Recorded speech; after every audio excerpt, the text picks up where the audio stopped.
Yes, people, you know the vibes. Welcome back to another live stream, welcome back to another video, and welcome back to another transfer update as well. In this video, we're going to be talking about rumors linking us to Jose Gimenez again. We're also going to be talking about potential new rumors that have only just come out today linking us with Kingsley Coman if Christian Pulisic does want to leave. And we're going to delve into that. We're also going to talk a little bit about the stuff we were talking about yesterday regarding Christian Pulisic and rumors that other clubs are circling around his signature if he wants to leave the club in the summer. But before that, as usual, we're going to shout out the panel as well. All of their socials are down in the description below. So, guys, check it out and smash the like and subscribe button. If you guys haven't done so already, we're going to be discussing the topics for about half an hour, 45 minutes, and then we're going to open the lines up to everyone else in the viewers. So you all can come on and get your say as well. But first off, Scott, didn't speak to you for the last game as well. So how you been the last few days? Oh, I've been great. I didn't manage to watch the full game. I was at work, but watched the highlights. My guy Kai, King Kai, coming up transfer in that game was great to watch. Seeing all this stuff come out afterwards, watching like bits and pieces of your lives and whatnot where I can, it's been interesting. Like the Pulisic stuff is interesting, but for me, there isn't a lot in it. But I just don't see him going anywhere. And if he does, there's one place I want him to go. We'd be stupid to send him the other place that I've seen mentioned. But yeah, I've been pretty good. As you can probably tell, I'm very tired. I'm absolutely shattered, but that's what work does to a man. Bro, trust me, life will life and drama will always come around and bite you in the arse. It is what it is. Euro expert as well. Always great to have you on, man. Chat to me. How you been recently? I've been alright, man. I've just been rewatching the highlights, interviews, and different things of Juventus beat Porto. That was one of the best games I've watched in a while. I don't know if anyone else caught it. I was off my seat. Yeah. I mean, I've got the reputation for neutral, but I was a Porto fan for that game. It was brilliant. Bro, I was fuming. I picked the wrong day to stay home and watch Champions League football. I missed the Porto Juventus game, and I sat there and watched Liverpool fail to hit a barn door for 70 minutes. It's absolutely jarring, man. But maybe next week will be back once we knock out Let's Go and everything. Johnny, Hive himself. That's me, bro. What are you saying, my guy? Yeah, Hive's live and kicking, bro. Come and follow the Hive. Yeah, all good, man. I want Saturday to come now already, you know. Still buzzing off the Everton game and the run we're on. I just want to see another top performance and another 3-pointer. But yeah, all good, man. Hope you're all good, guys. Everyone in the chat. Yeah, we are all good, and we're about to delve into news as well. So let's start off with the first topic. And Jose Gimenez, Chelsea are rumored to see him as their dream centre-back target for the summer, which, I'll be real, that one sentence in itself is a big question mark for me. We know about his release clause, 120 million euros, and that's the biggest factor for me until you look even deeper into it, and then you take a look at his injury record and his history with Atletico Madrid as well, because they love playing a low block. We're probably going to be playing a much higher system next season under Thomas Tuchel as well. So really and truly, I don't really know whether to believe this one. But same way, there's plenty to delve into when we discuss this anyway. First off, Scott, what was your original thoughts when you first heard this? Because you didn't even see this one until I sent it to you last night. And honestly, Jose Gimenez, like, this is the thing. Like, I rate Gimenez as a defender. I'm not even going to speak on his name like he's washed or anything like that. But it's just 120 million for an injury-prone defender as well. Like, it's not worth it by any shape or form. And especially if we're trying to look for an Erling Haaland as well in the summer. Why are we going to piss away 120 million euros on somebody else? That's the thing. I said the other day on one of your lives, I caught the end of it, I said in the comments, people were talking about, I think you were talking about Lampard when he was in charge of some of the transfers you can do. Someone brought up Dunk. And I said with that, the Dunk was a sideways signing. He wasn't an improvement. I'd argue Gimenez is kind of the same. He might be a slight improvement, but I wouldn't say he's a massive improvement. And right now, I'd say he's Atletico's best centre-back of all they've got. That means there's no chance in hell we're getting him for anything under that 120 million. I'm not spending 120 million as well. If I see that, if you could get a lower transfer fee, then I could understand it more. Like, I'd still have my reservations and everything, but I'd understand it. But he is their best defender. So why would they get anything lower than that valuation fee? I was saying, if we're talking lower, though, I'm not taking any more than 40. Because you said he's injury prone, and I've said like my stance on like injury prone players in the past is depending on how injury prone. If they're world class, get them anyway. Because like for example, Ronaldo R9 was injury prone, but he was also one of the best strikers in the world to ever play football.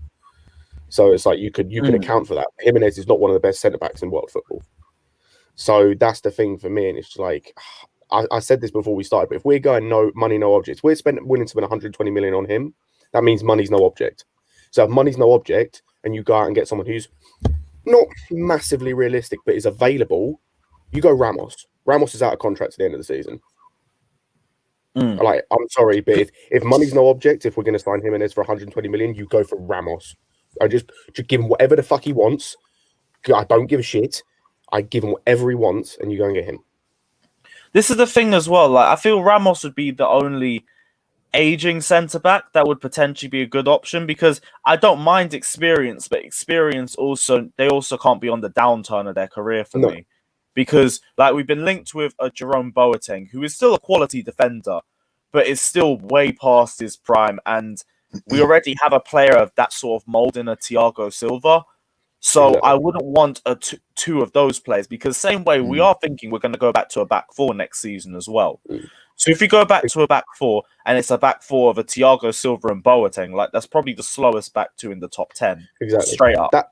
That would work if we're playing a low block system, but we're not. We're playing a high line, and all it needs is one, I don't know, like Salah or Mane or even Calvert-Lewin's not that slow, or like a Martial or Rashford to go through next season. It's like, it's just so predictable to play against. It's balls over the top. Exactly that. I mean, Euro expert as well. I do want to chat to you because I want to get your thoughts on Gimenez in general and your thoughts on the release clause too, because the only way I could see this realistically happening is if we throw a player in the deal. And if we throw a player in the deal, then it's just raising questions about Christian Pulisic again. Or do we throw a Hakim Ziyech maybe if the deal continues to not work for us this season? But what's your thoughts anyway, bro? I mean, you guys kind of nailed it on Gimenez's quality. It's like not to say he's bad or anything. He's still a very good centre-back and a very good defender. But he's not Ramos level. He's not the level you'd pay 120 million for, which, let's not forget, that's the value attached to Erling Haaland at the moment. Is he as valuable as Erling Haaland? No, he's not. Nowhere near it. And I think the one thing as well that I think decreases value from Atletico Madrid, how many of their defenders have succeeded after leaving the club? You think of Godin, he left to Inter Milan, he struggled for minutes, and now he's at Cagliari, struggling for a relegation fight.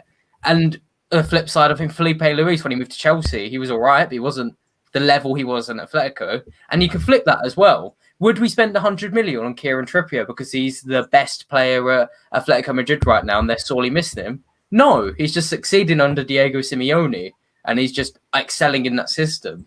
So I think he's always got a bit of a risk to buy a defender from Atletico Madrid for any team because, well, like what Atletico do is make their defense always look really, really good.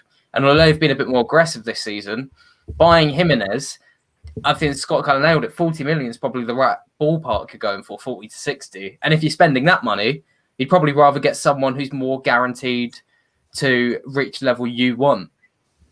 Yeah, so you feel like a thing with Atletico, it's not anything on their quality, it's just how protected their defenders are, that you pull them out of that team and out of that system into a team where they're a lot more responsible for their back line in general, and that's just a back four and a back five compared to a back seven or a back eight.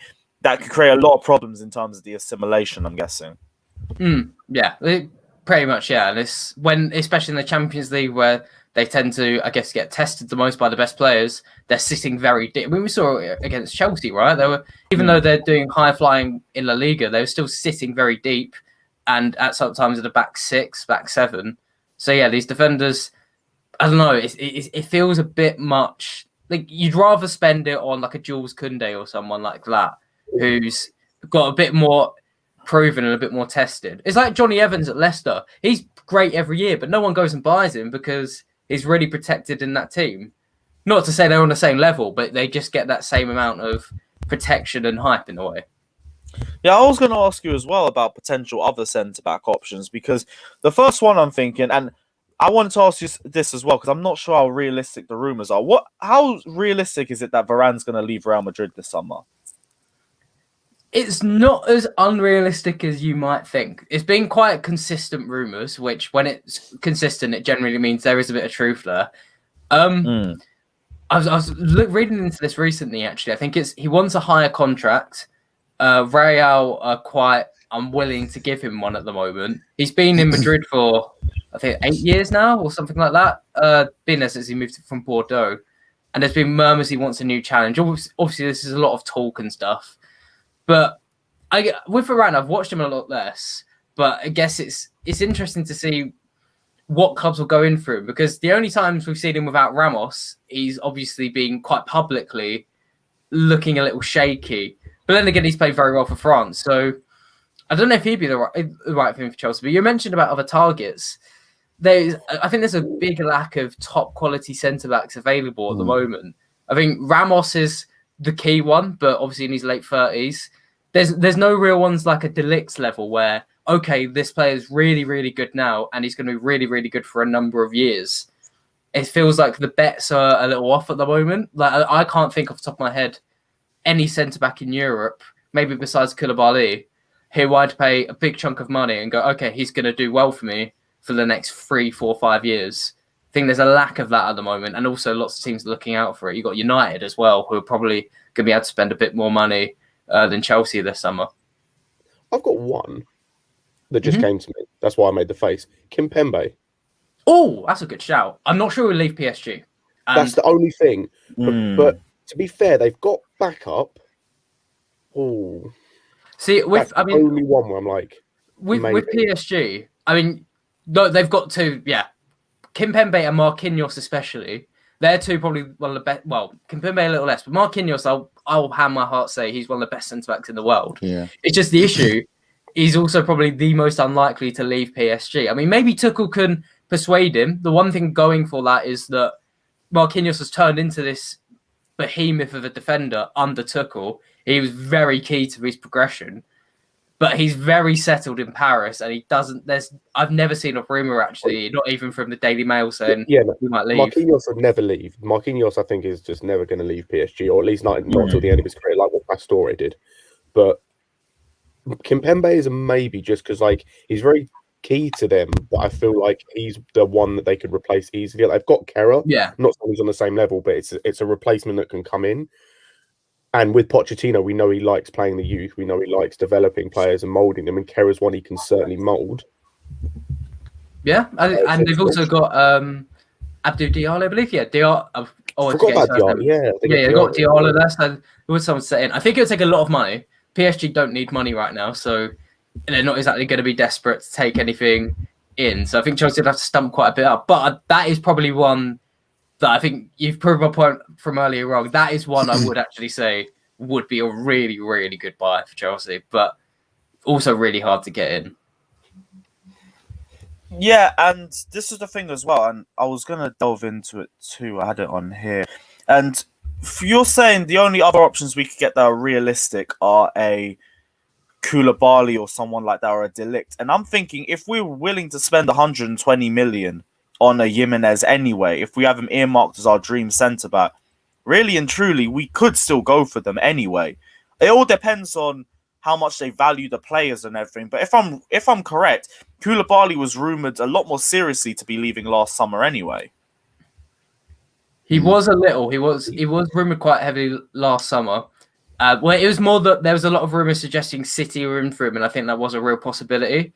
But this summer does... I mean, it might turn into a thing where we say, this is the year he will leave, and he doesn't. But this summer seems to be the one where De Laurentiis, the Napoli chairman guy, he seems the most willing to let Koulibaly go this summer. I think it's just because he's reaching an age where they know if they keep him for another couple of years, they won't get that big figure for him. 29 years old, I've just checked. Yeah. And I think the only, to be fair, the only reason he didn't move to City last summer was because they had to deal between about 6 agents, because funnily enough, Chelsea ruined the Napoli and City relationship when they stole Jorginho. Like, if you read into that, it's hilarious. I think they had to go through... we ruined the relationship? Yeah, but you know the Jorginho thing where he was going to go City and then the last minute we snuck in? Yeah. Because there was the deal agreed, City, like, do not like Napoli now, or, like, they don't like dealing with them. So, like Alex said, like, they had to go through so many different, like... I think they had to go through free agents to get, like, free agents just to say one thing. So, pass along to Napoli. So, I mean, that's probably the best thing, one of the better things we got from the Jorginho deal. that it does ruin that sort of thing. But yeah, I think Koulibaly more likely is a possibility, but it depends. If I would take Kimpembe over him personally. I think with the Koulibaly as well, one of the big things is this season there's a very real chance Napoli don't get European football at all. They're looking very poor at the minute. Like I know I've just checked the table. They're nearly there. They're like only 3-4 points off, but they look so poor. They're so up and down at the minute. And for me, I think it depends on whether Gattuso's still in charge next season. Because if he still is, I just don't see it improving, and I can see him going to get that European football because that's a big thing. Yeah, Champions League football's like the top 3 spots in Italy, right? It's not top 4. Yeah, I think it's top 3. Yeah, so that's about 4 or 5 points off there. Yeah, I see that. Someone mentioned in the chat as well about Mancini from Roma, and I haven't watched a lot of him, but I will say from Serie A as well. If you watch most highlights from there, the defending it's not necessarily bad, but they do tend to give strikers a lot of space. So that's also a little thing to have in your mind from signing players from there. I think some people mentioned in the comments that Ben White as well. Would you guys take him? Because he's been all right in the Premier League this season, but he's all right. He's all right, but look, the way I look at it is we've got so many young players in our side. I just feel like an addition of a Ramos, a Varane, because Thiago Silva probably won't even play as much as he has done this season. I think it all depends on how the Haaland situation goes. So if we're going to go and blow out excess of 100 million on Haaland, what's the budget for the rest of the squad? If it was me personally, and money was no object, I would throw like 120 million and go for Marquinhos. Like that's me, what I would do, because you're buying a player that Tuchel's obviously developed and knows well and suits his whole system and plans going forward, and will only benefit us going forward. We can sell possibly a Zuma and still have Thiago Silva, Christensen, and Rudiger, which I think is a solid squad. And you've got a bit more leadership of a younger bracket in our side. If you go, like Lewis said, with Ramos, you're buying another sort of Thiago Silva situation. He might get injured, and then you're sort of back to what we have now. So it's a bit of a risk. Koulibaly I only see going to maybe a Liverpool or a United. I think they'll strongly go for him. And I think, I don't know, I just think he's too much money for what he is. Yeah. That's the way I look at it. But Varane's a good shout. If you're going to go and spend 140 million on Haaland, then Varane on a free transfer, which is sounding like he could leave. Why not go for someone like that who's got that experience? I mean, there's also the cheaper option. Ethan Ampadu's been all right at Sheffield this season. He's not going to be that level immediately, but he can get. He should be playing. Sort of how Tomori was. He's someone who could rotate and then get to that level. I mean, I know I saw recently some people saying he's been underwhelming at Sheffield, but you look at his stats. I think he's winning 68% of his headers in the Premier League, which is really good for the first season in the Prem. Winning over 60% of his tackles as well, which is solid. So obviously he's not nearly as glamorous as these players, but if you're going to spend a lot of money on Haaland or someone like that, Ampadu's certainly someone who should come back and rotate in and see how he fares. Because we saw Tomori Tomori stepped straight up from the Championship and was solid. So Ampadu's way more of a reliable bet. Well, I did see Scott making a face when I mentioned his name there. Yeah. Well, I just don't know. I don't think he's the one. And I think I agree with Johnny in terms of, like, if we're getting a centre-back, unless it's Koundé, I don't really want it to be that young, because we've got young centre-backs. We've got Sarr, we've got Gueye coming back. We've got, if he comes back, Tomori. Like, we've got Ampadu coming back. We've got the young centre-backs that can be bled in. If we want to challenge, I don't want us to sign another young centre-back, not unless they're at the very top level. Yeah. I want it to be a 25, 26-year-old who you've got a few years, like Lewis said. Yeah, because you want that, like I said, more leadership in the team. Because at the back, when you take Thiago Silva out the side, you're relying on Azpilicueta, but Azpilicueta's not getting any younger, and the more games you don't have an Azpilicueta in there, and you don't have a Silva, you need someone in that back line who's gonna really command the team. So that for me, that's how I feel. I think I think we should generally go and spend the money, or put, let's rattle PSG and go for. I'm sure Tuchel would want Marquinhos. If you asked him what centre back do you want out of all the centre backs, he would say Marquinhos. So it's I know, like, but it's like the money club versus the even richer money club. That would be the thing. Like, we could usually be able to flex on other clubs like that. PSG would flex right back with us with stronger muscles. I don't know if we'd be able to entice him. I get he wants to be a PSG legend. And to be fair, PSG hasn't really got history like that. So it's a perfect opportunity for him to become a big legend at a club like that. So I get it. We probably won't get a Marquinhos. Either him or Kimpembe would be a great option. Like, for me, I only want a defender that has the experience and has the leadership about him. Other than that, and he also has to be of a decent age too. Other than that, like, I don't really want to hear it too much, because we look at the centre-backs that we have, and right now as well, the question I'd ask is, do we really need a centre-back like that, especially compared to the other areas in the squad? Like, I understand, yeah, we could go for a centre-back. We haven't got the perfect brand of centre-backs right now. We still need a second leader that we can play in more games than a Thiago Silva could. But it's not like last season, where we just had a calamitous defensive system and just a bunch of different errors. Our centre-backs are consistent as hell right now. Rudiger, Christensen, Azpilicueta, Thiago Silva, they're all looking good form. And even Kurt Zouma, we know what he can offer to the team. We know what his deficiencies are as well. But his aerial ability is unmatched by anybody in the squad, let alone anybody in our defence. So realistically, I look at our centre-backs, I'm thinking, do we need to get another one? I'd rather us go put most of our profit into Haaland first. Maybe get a winger as well. That depends on the Christian Pulisic situation and everything like that. But a centre-back can come if it's the right option. If it's not the right option, you don't necessarily need to get one. I think as well, like, someone mentioned it a while ago in the comments, if we get a world-class six or someone who's amazing as the six, a defensive midfielder, doesn't matter. Look last night for Liverpool. Like, I know Leipzig had chances, and I know they're not the best team, but as soon as they had that Fabinho in the six, the defensive midfielder, their two centre-backs didn't look as bad. You've got a young guy and a guy who I don't rate in the slightest, excuse me, and it covered for the fact that Thiago hasn't been amazing. He looked amazing last night. Like, having that six who can sit and cover, it relieves the pressure on the back line so they don't look as bad. It relieves pressure on the midfielders. They don't look as bad defensively. So I agree with you. It's like centre-backs would be nice, but for me, it's Haaland. It's Haaland if Kai doesn't come to the level I think he can be as the false nine. That's what I say. Or it's the midfielder. The Haaland thing's debatable. So you don't necessarily want to go outright for Haaland either? It depends, because in one mind, I'm like, he's a generational talent. And if he's available for a price and we can pay it and we can get him. It was the same thing I said about Kai.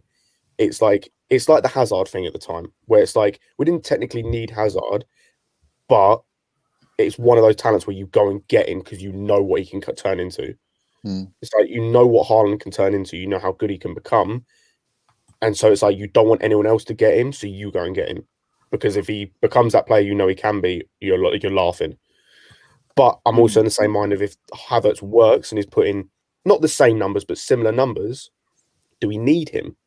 And I think Havertz, the way I look at it is, I've said, let's wait till the end of the season and see him more in that false nine position. But we know from Leverkusen that was where he was most deadly. And I think if you play him false nine, it's perfectly achievable and realistic for him to get 15, maybe 20 goals in the season. Add in the mix our wingers, Mount getting goals from midfield. That could be enough. I think with Haaland, if you buy Haaland, it's almost like, where does Havertz fit with Haaland and everyone else in the squad and Mount? And then I guess it gives you more options in how you can set up your team tactically and to keep everyone happy.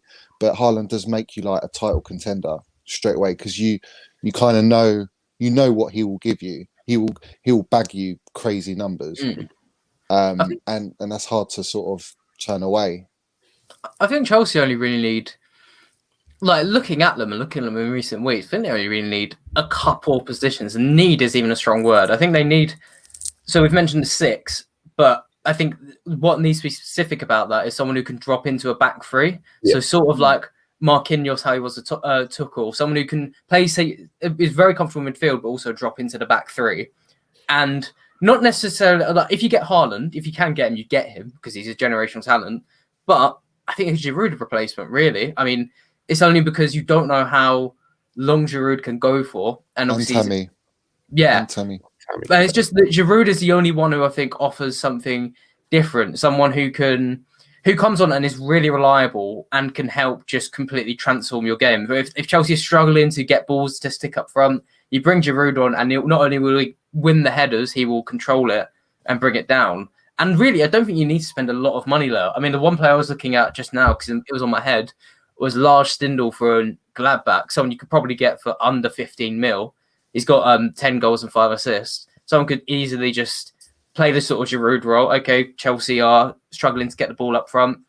He comes on, makes it stick, and that sort of thing. Besides that, I don't think, someone was mentioning it in the comments a second ago, I don't think you need to spend loads of money on this Chelsea team. You've seen it right now. If the league had started, I know it's cliche, but if the league had started when Tuchel would come in, they'd be pushing Manchester City right now because they've got every weapon you could need in the box. Like Havertz as a false nine, Werner as a fast striker, Giroud to hold it all up. It's all working right now. Do you think, Alex, couple questions. Do you think if Haaland came, or how would you fit in Mount and Havertz in that side? And secondly, I was going to say, if you buy someone like an OR to sit deep in the pivot role, do you think that could work for us? Because I see our defence being all right. I mean, if like the run we're going on now, you're right. I reckon we'd be competing with City.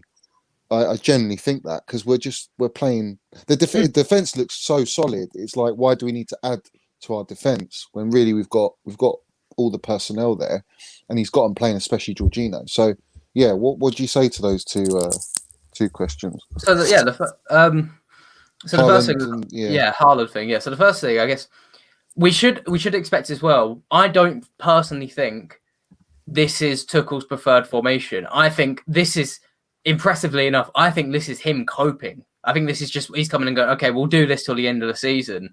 And it's just implemented it so well that it's working. But I would not be surprised if we switched to a back four.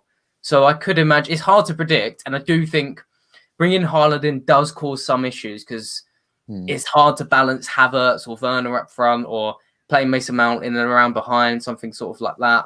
But I think Tuchel would be able to implement an idea that makes it work.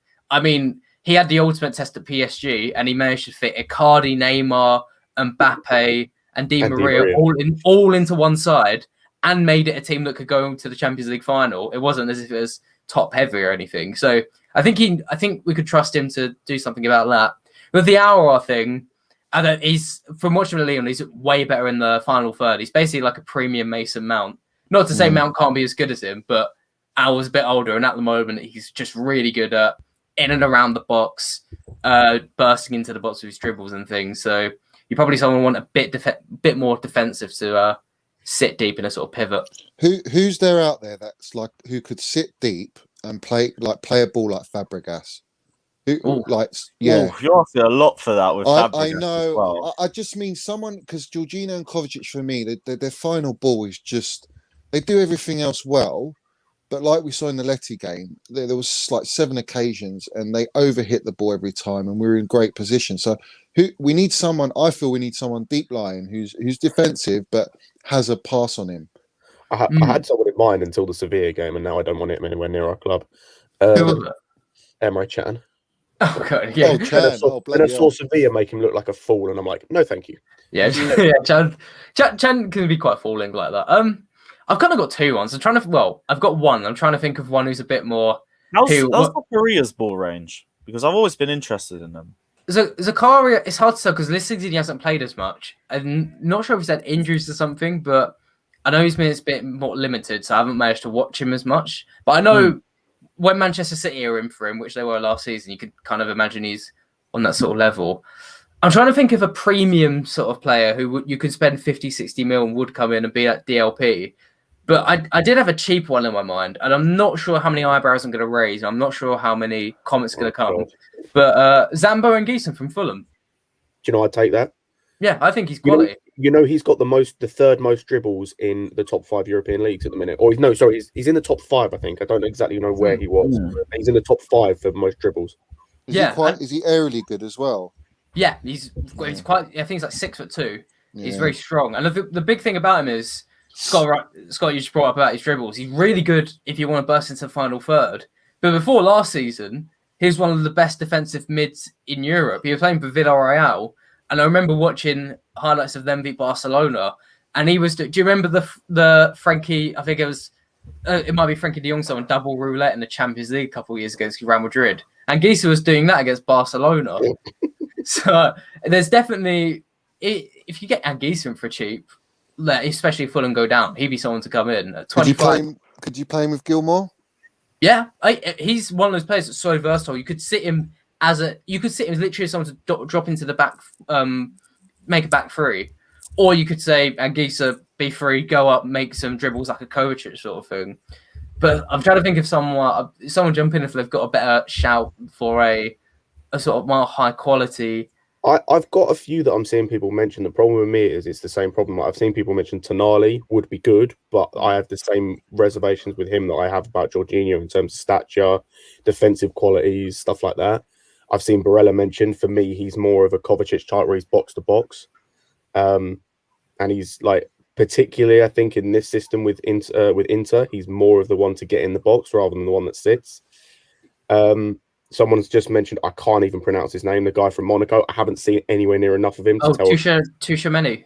That's the one. I haven't seen I don't know how good he is. I haven't seen anywhere near enough of him. I have. I can go with it. He looks really promising, but he's not the player. Like, keep it short. He's not the player yet. He probably will be in the future, but it's a bit of a risk to spend a lot of money on right now. And he was only brought in last summer, so probably will cost a lot of money. Someone I've just seen mentioned there, I don't know price, would be Witsel. Axel Witsel from Dortmund. I don't know how old How he old is. is he now, though? Is he near 30s? 30, I think he's 32.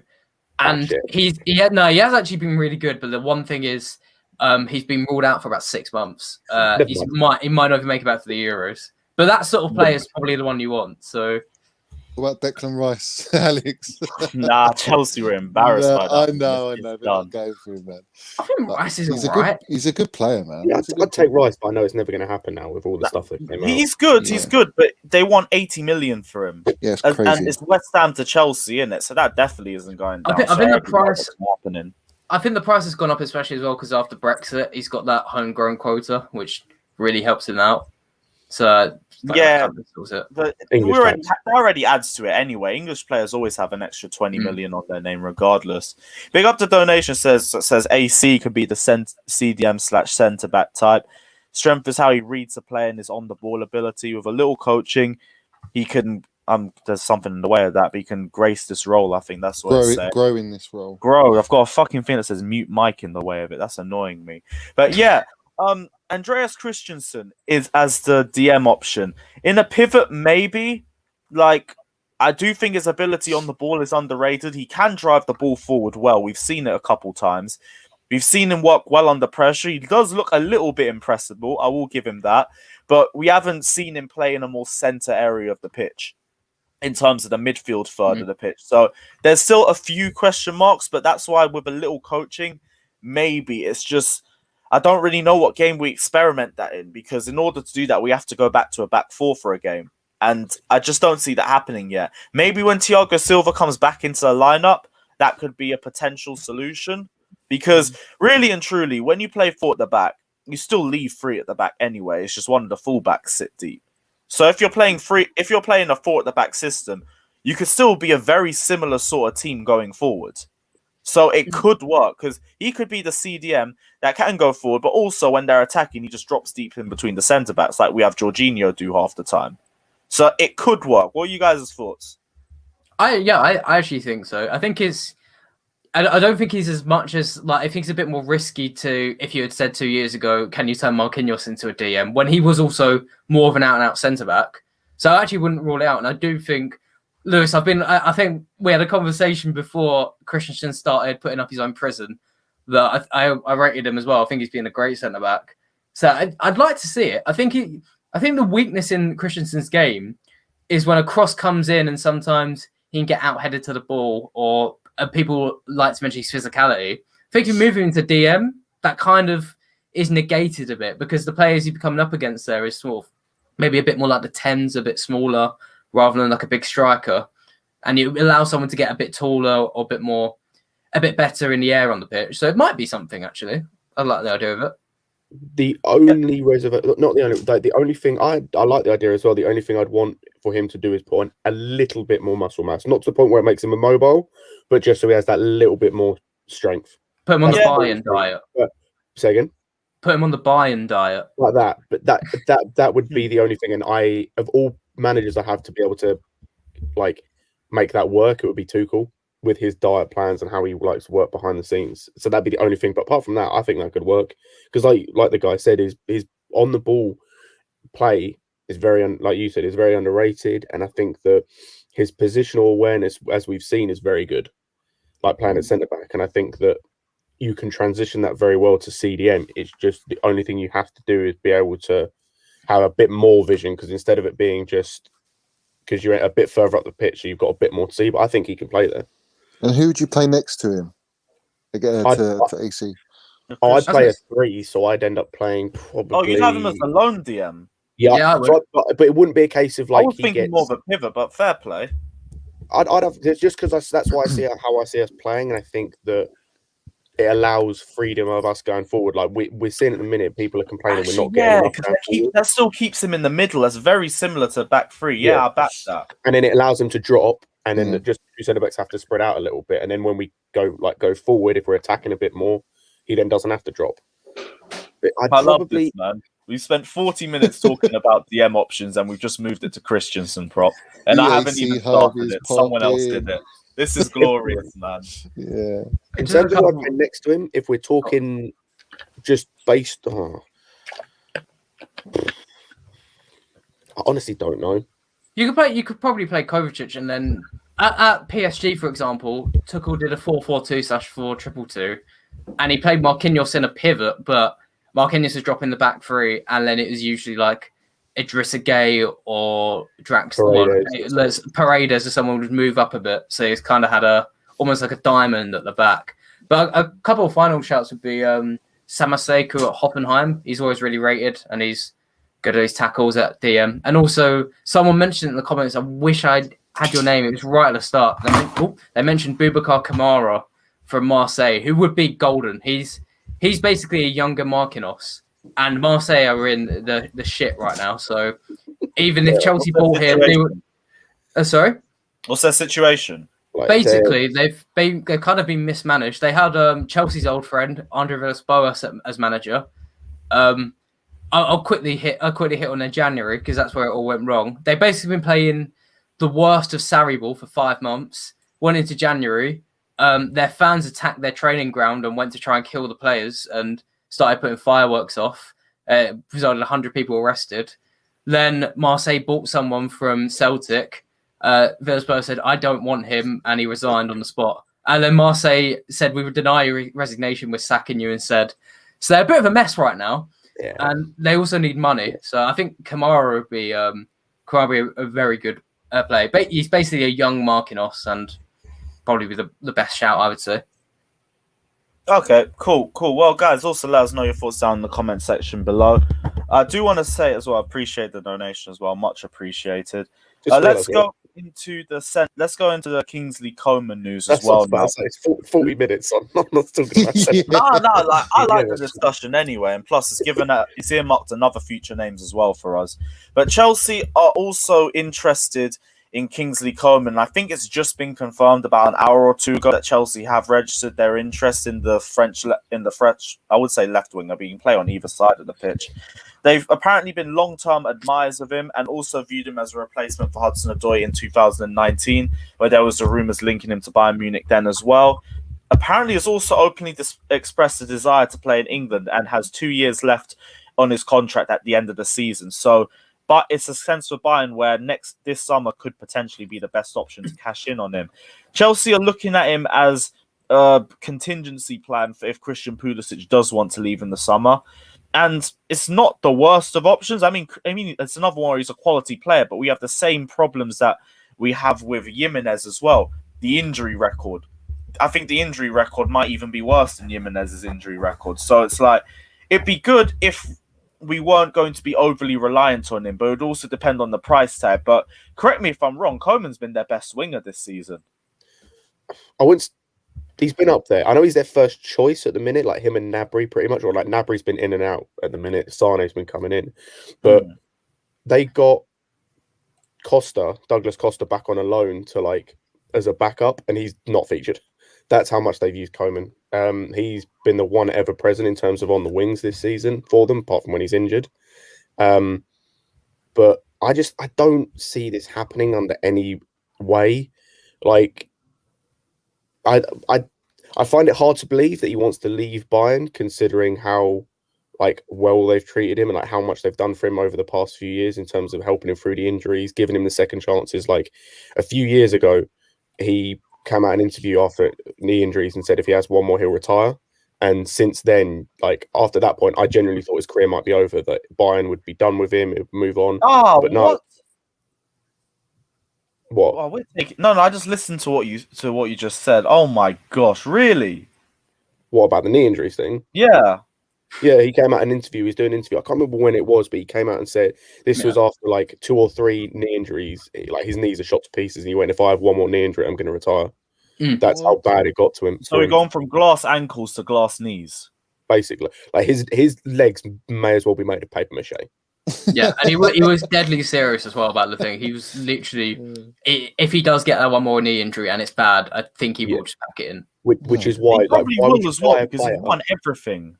Yeah, but like, why would you buy a player with even the slight potential that they're going to retire if they get injured again? And to the Premiership as well, of all the leagues. Exactly. You know, it doesn't make sense. All it takes is one Burnley tackle through him, like literally it's done. Yeah, no, this is why I didn't want to spend too much on it anyway, because it's only just come out today. It does need to be addressed, but also same way. Why? Unless it's a very reduced transfer fee, I don't get it. Because I would rather we just persist with Christian Pulisic. Like, I've already said the minutes as well. I don't care how many minutes Pulisic gets this season. I care about him adapting his style of play so it's less explosive and he gets less injuries as a result of it. Us doing this, it's like we've just moved sideways.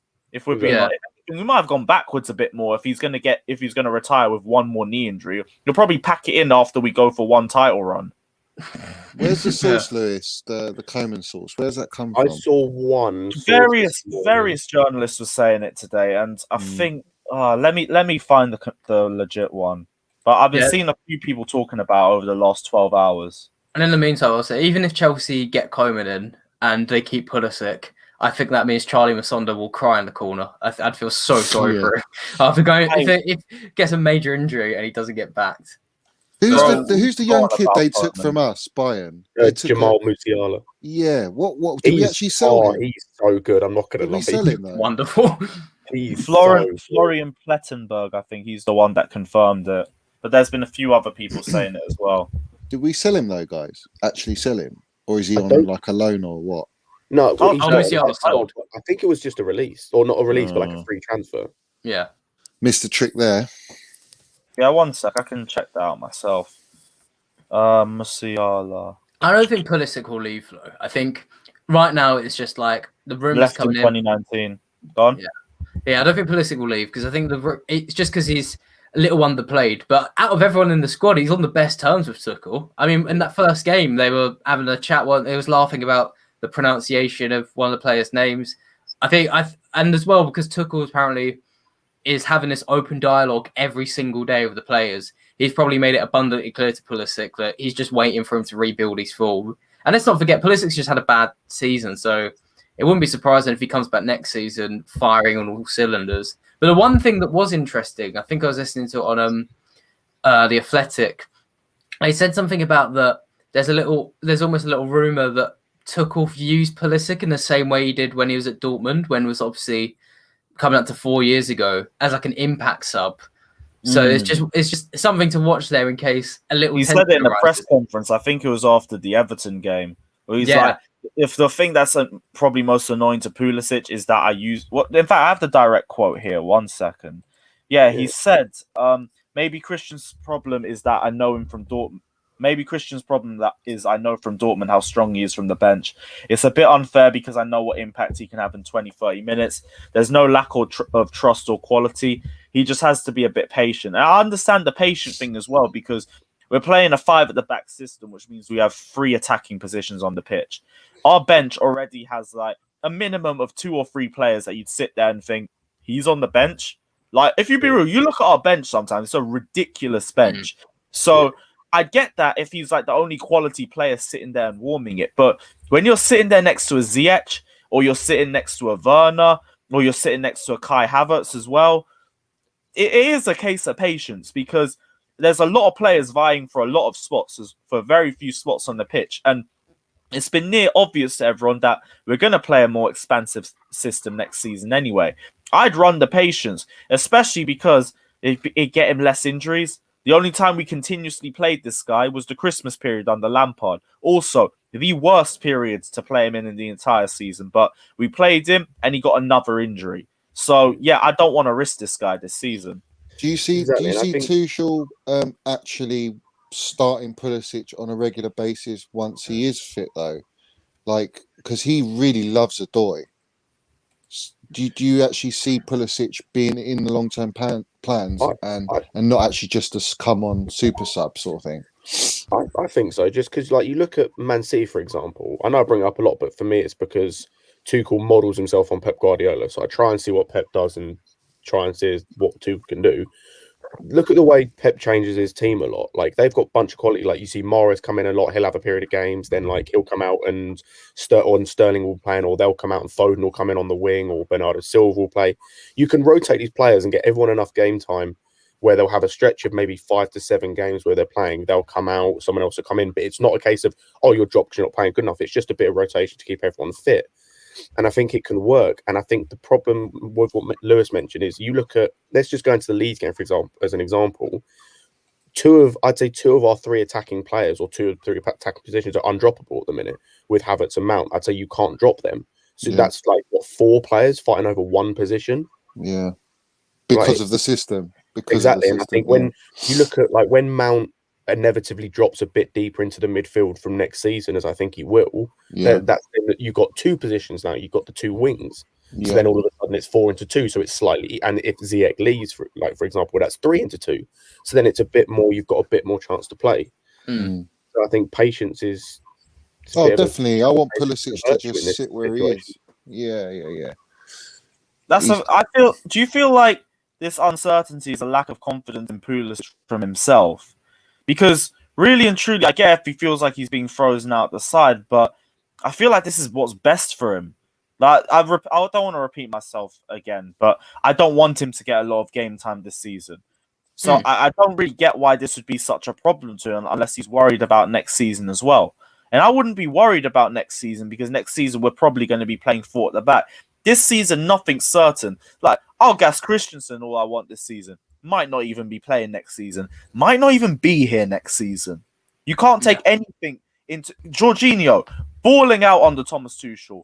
But we all want to destroy a DM. And if we want to destroy a DM, it's one of Kante or Jorginho that's probably leaving to fund that. Kante, someone Tuchel loves. Or he's not letting Kante. Someone who's played so well under Tuchel. Nothing is certain. So I don't get this. Unless it's rumours, I don't get why this would be true. I don't get the mindset behind it. I think Lewis, it's Pulisic is in his mind. He's saying, I'm fit. I want to play. I'm ready to play. But obviously, Tuchel knows of his history, his track record with injuries. He's thinking the best for Pulisic, but Pulisic is like, well, yeah, but I can play. I'm fit. How do you expect me to get match fit if I'm not getting any minutes? So it's kind of like a catch-22. You do need to give him minutes, but at the moment the team's playing well without him. And we're getting results. So I don't know. I trust Tuchel. I think he'll play him when it's the right time to play him. Whether that's the Letty game or after that, who knows? But I do think he will get more minutes, and he needs more minutes. Agreed. Everyone wants him to have more minutes, but right now everyone else is playing so well, and they're fit. I think as well, just like in terms of the mental side of it, some people don't realize how big the mental side of it is in sports. And like, all we know, he could be thinking the complete opposite to what Johnny said, where it's like he's in the back of his mind thinking when he comes on and like say he gets 20 minutes and like I don't want to push myself too hard in case an injury happens again. Yeah, he's in Like, fear. you see it in players like I'm not. I'll use myself in this example. I've got problems with my hamstring. When I used to play football after I did my hamstring, I used to worry sometimes about going full speed, because I thought I'd do it again. You drop off a little bit just because you have that fear in the back of your mind. If I go like 100%, I might do something again, and then I'm out for even longer. And you can see it, Scott, can't you? When he came on against Liverpool, he was on for like 20 minutes. You could see he wasn't going full like all the way with it, and his touch was a bit off because that's lack of game time. Like, definitely, he's got a fear factor in him, and you would do. You've had 2 injuries like in this season, so yeah, ease him in. That's all you can do, unfortunately. All right, well, we're going to open up the lines now as well because I do want to hear what you guys have to say. Let us know you guys' thoughts on either the Gimenez transfer, the Kingsley Coman transfer, who you guys would like to see as replacements as well, or other potential transfer options. But guys, as well, let me see what other people are saying in the comment section while we're going. They're saying, honestly, it'll be up to Pulisic if he leaves or doesn't. Just put it this way, he definitely has a backup plan that is pretty appealing. That's another thing as well that I wanted to ask about is because Christian Pulisic, compared to Kingsley Coman, is a lot more marketable in itself. So I don't understand why I don't think us as a club would be so willing to get rid of him as well. And even with the injury record, we still command a massive transfer fee for him as well. Yeah, let's not forget he was brought in as a 20-year-old for 60 odd million, and he's still just 22. So I think patience is key with Pulisic. Big up, Wayne. Exactly that. Wayne, bro, what are you saying, my guy? Are you good? I'm all right, guys. How you doing? You all good? Yeah, we're all good. We're all good. What are you telling me, bro? Oh, not a lot. I was just hearing you guys out. I think you're right about Gimenez. He's just the injuries are too concerning for signing right now. I'd prefer to go for someone like Nicholson or maybe I don't know. Another one's I've been reading up on is Pac Torres. Maybe him as well. I don't mind. I think he'd be a good little sign-in. And talking about the situation with the DM as well, I heard you about the DM. And I don't think if we did get a DM, we'll have to get someone who's bulky. Right? We can't, because at the moment we've got our small, agile defenders, midfielders, and someone who's got their ball progressor and stuff like that. We need someone who's got a bit of strong ability to him, and someone who's good in the air as well, really. And that is hard to find. There's not many midfielders, single midfielders we can sit there, except for one who pops in my head is in Ndidi. But the thing is, going there is we're just calling for trouble because they will get every penny they can out of him because that's what they've done with Chilwell. They've done it with Maguire. They've done it with every player that they hold dear. Yeah. So we're just having trouble going there. Now, Pulisic, I would be patient with him, yes. But I just think he's, like we said about injuries, I just think he's mentally not there right now. I think if he saw someone in the mental department, like to try and find out if they can overcome it, then I'll keep him. But if he's got this mental block at the moment, then there's no point keeping him if he can't be himself. Because all we're doing is fighting. He'd be fighting with himself on that pitch. He's not going to give us what we need. So why don't we go out there and sign someone who can give us that potential right now? And there is players out there that can do that. Not Kingsley Coman or the people I've heard lately, but Who maybe do you see, someone. Wayne? Who do you see like filling, or who do you see out there that can give us what Pulisic does give us? Because I don't see many players out of all our front line. Pulisic gives us something very different to all of them. So I would want to replace those same qualities. Yeah, but I just don't know who's out there. Like I 100% agree with you. No, I 100% agree with you. For me, the players that are in my head with it is either go out all out for Sancho. I know Right. that's a big ask, but he's probably one quite similar. But the other player that rings bell to me, who's supposed to be quite quick, but I don't know if he'd be similar or not, is Marcus Thuram from as well. Because I know he's a big guy as well, so I think that could help us in that sense as well. But I'm not going to sit here and say I'm knowledgeable about everyone in different leagues. I'm not. But I just know what I see in front of me, and that's what I see. And it's like, How long go do you on. give him, Wayne? How long do you give Pulisic in your mind? How long you giving him till the end of the season? Till halfway through next season? What do you reckon? I will give him halfway to probably next season. I'll give him enough time to see someone and try and go from there. But that's like I think yours is pointed out about his injury. Like you've all said about mentally, he thinks he's fit, and in another sense, he could think he might not be fit. No matter what he thinks, what he's producing on that field isn't the Pulisic from end of last season before he got that bad injury in the FA Cup final. I think we all can agree on that. Yeah. Project Restart Pulisic was one that was clear anyway. It's frustrating because all of us as Chelsea fans, We know how good he can really be. He can be a younger Hazard. He can be that sort of player, but he hasn't performed it this season. And that's what's frustrating. If he did perform it this year, we wouldn't have been in how low we was when Lampard was in. I'm not saying Lampard weren't gone, but we wouldn't have been as low because he would have been that different maker what we needed in certain games. But do you get what I'm saying? If it games like against Southampton and stuff like that, where he was playing, he was not that fit. He wasn't like he was. And against Arsenal, for example, when we lost 3-1, if Pulisic was there fit, would we lost 3-1 to Arsenal? I doubt we would have. Because he would have been that difference maker that he did like against Liverpool end of last year. We lost 5-3, but he came on, he scored a goal and set up a goal, and he played some absolute phenomenal football. He just looks so off it when he comes on, though. He just looks so off it. Like he's like a shadow of himself from last season. Like even his touch. That's just him getting back to confidence. That's the thing. That's why I'm being patient with it. It's just Pulisic doesn't seem like he's being patient.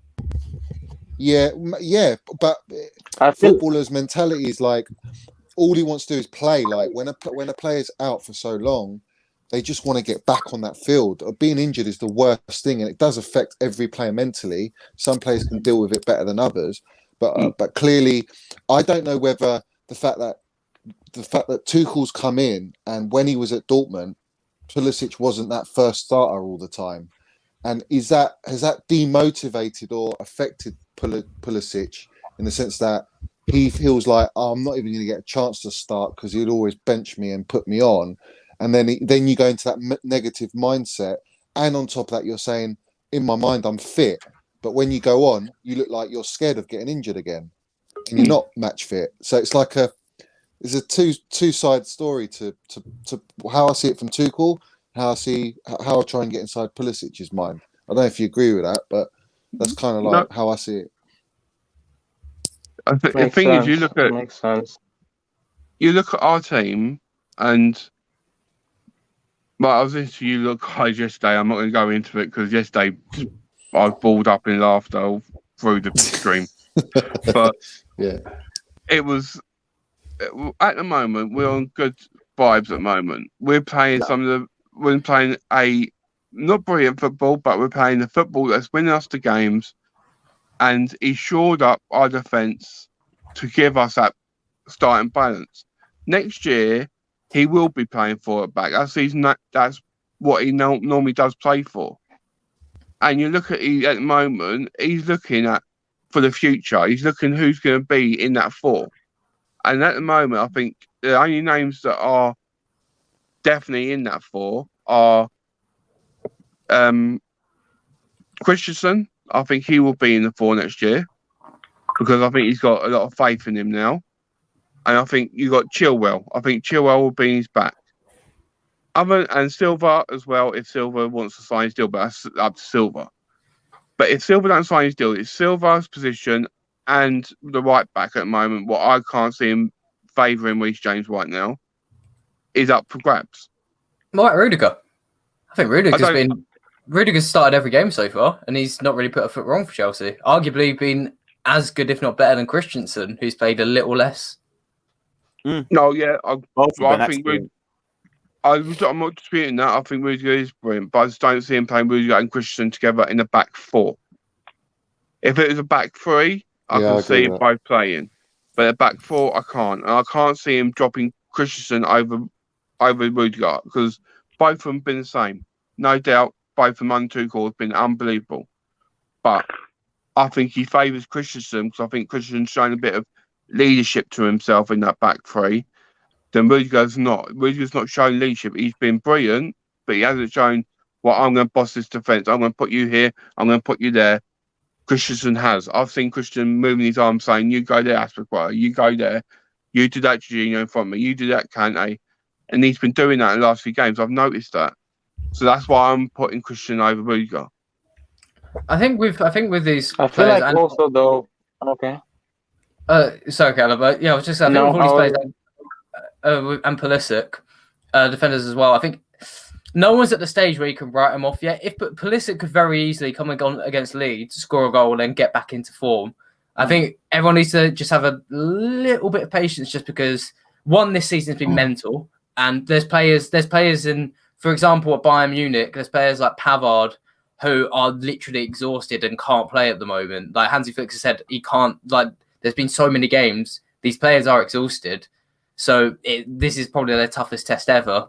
And two, Chelsea are playing under Frank Lampard, who some of these players didn't even get spoken to for months. And it was in a system that was not very well coached in terms of, especially the back four. It seemed a lot more like it was go out there, give us some intensity rather than into the ground. Yeah. So I think we do need to have a bit of patience. But go on, Callum, what are you going to say? No, I was listening to Wayne's point about Christensen, but I was also going to say was that the position he's in also calls for him to be that sort of leader in that middle of the three. It sort of calls for, even if Rudiger were to be in that same position, it'll call to him to be that leader that's telling Aspi to go to which position, telling if there was Zuma next to him to go to which position.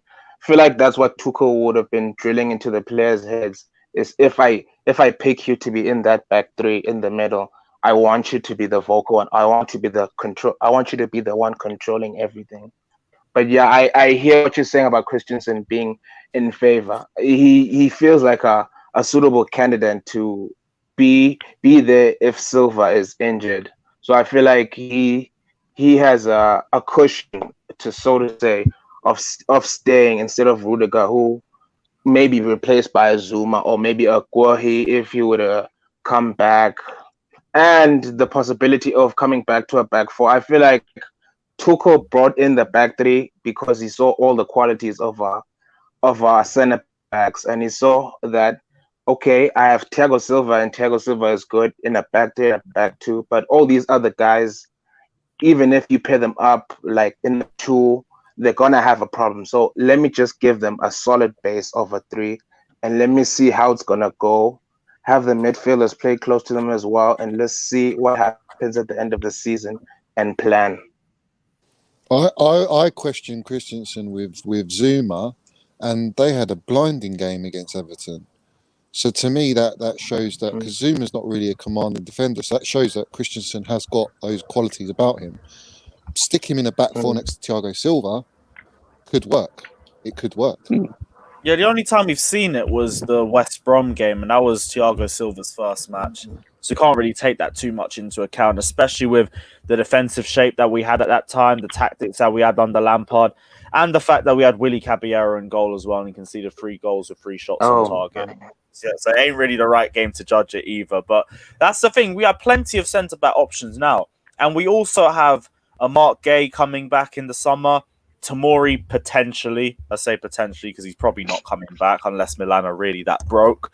We also have Malang Sarr coming back, even though he is probably going straight back on loan because he can barely even break into the Porto side.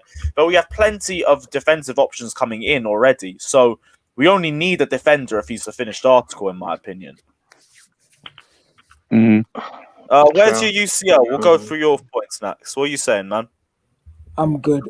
Can I just share my thoughts on the Christian Pulisic thing? Go for it, bro. I think Christian Pulisic is in the position of power here because he's like, I got this team UCL football last year, but they're treating me like this. But what he needs to know is that you were playing under Frank Lampard. Tuchel is a smart man. He's not gonna throw you in there just like that when he knows that you've been injured lately and that you get injured recently. Like remember when we just got him back, him, Ziyech, Hudson-Odoi all got hamstring injuries, I think. So he's not really going to just throw you in there, and you can't expect that. You have to be patient with it. And plus, we're playing well. You don't need to change anything. They say don't fix something that's not broken. And that's exactly what Pulisic needs to remember. Because we're scoring goals. It's not like we need him right now. He just needs to be patient. And I think he'll get his chance soon. That's my thoughts on it. Yeah, and I think Tuchel as well is a lot more. His mindset's probably a lot more pragmatic. Not only because he's been tasked with getting top four, and he said himself top four is the expectation, but also his transition from France, where they were doing 5 subs every game, to 3 subs. So the choice, if you're starting Pulisic, one, you're playing him over maybe Mason Mount or Werner, who have been in good form and are fit. You're playing him over them, so that's already kind of that's a little risk. And if Pulisic gets injured or he's not performing to the level you want him to after 30 minutes, then you're going to have to waste one of your subs. And at any moment, this season, another player could go off injured. So I think it's fair to give. I think we can understand why Pulisic is coming on for these last few minutes. Tuchel's probably testing the waters to see if he can test him out for these longer matches, rather than, as you were saying, mate, where's your UCL? You're saying, rather than just throwing him in like Lampard might have done. I also see it that back in the last season, we were so dependent on Pulisic to give us that creative flair, and right now we're not really desperate for Pulisic, if that makes sense. So it's almost like he's not that main man you go to now to try and win the game because he's hardly played and we're winning games, and I think that will affect him quite badly, to be honest, because he's our number 10. He's given a number 10 shirt, which is Hazard's number 10. It's a big statement from the club to say, look, we're you're our main man. But it's right now, he's not. From Willian wearing it for a year, though. I can't lie. Yeah, but William was like, it was just on loan, wasn't it? You know.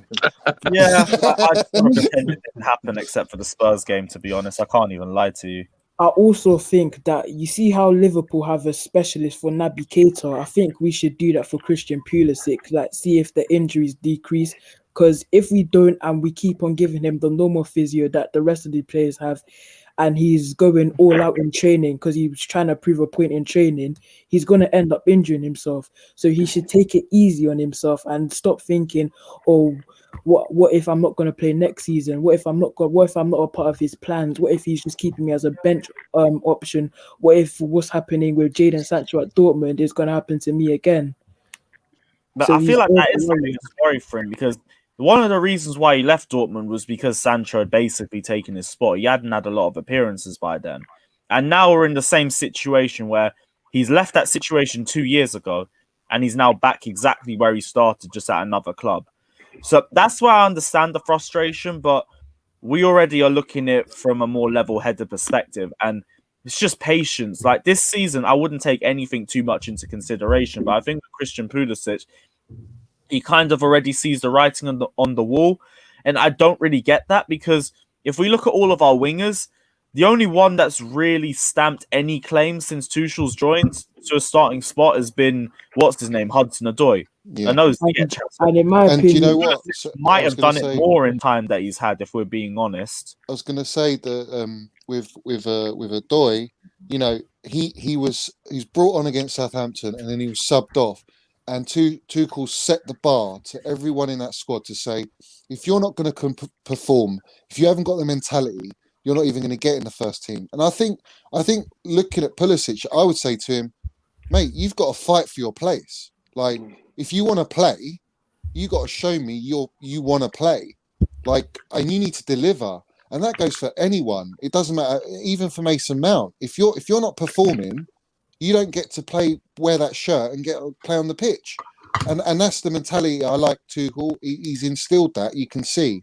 And maybe Pulisic, like I said, he's feeling like he's not the main man anymore. But he needs to earn that sort of that status in our team.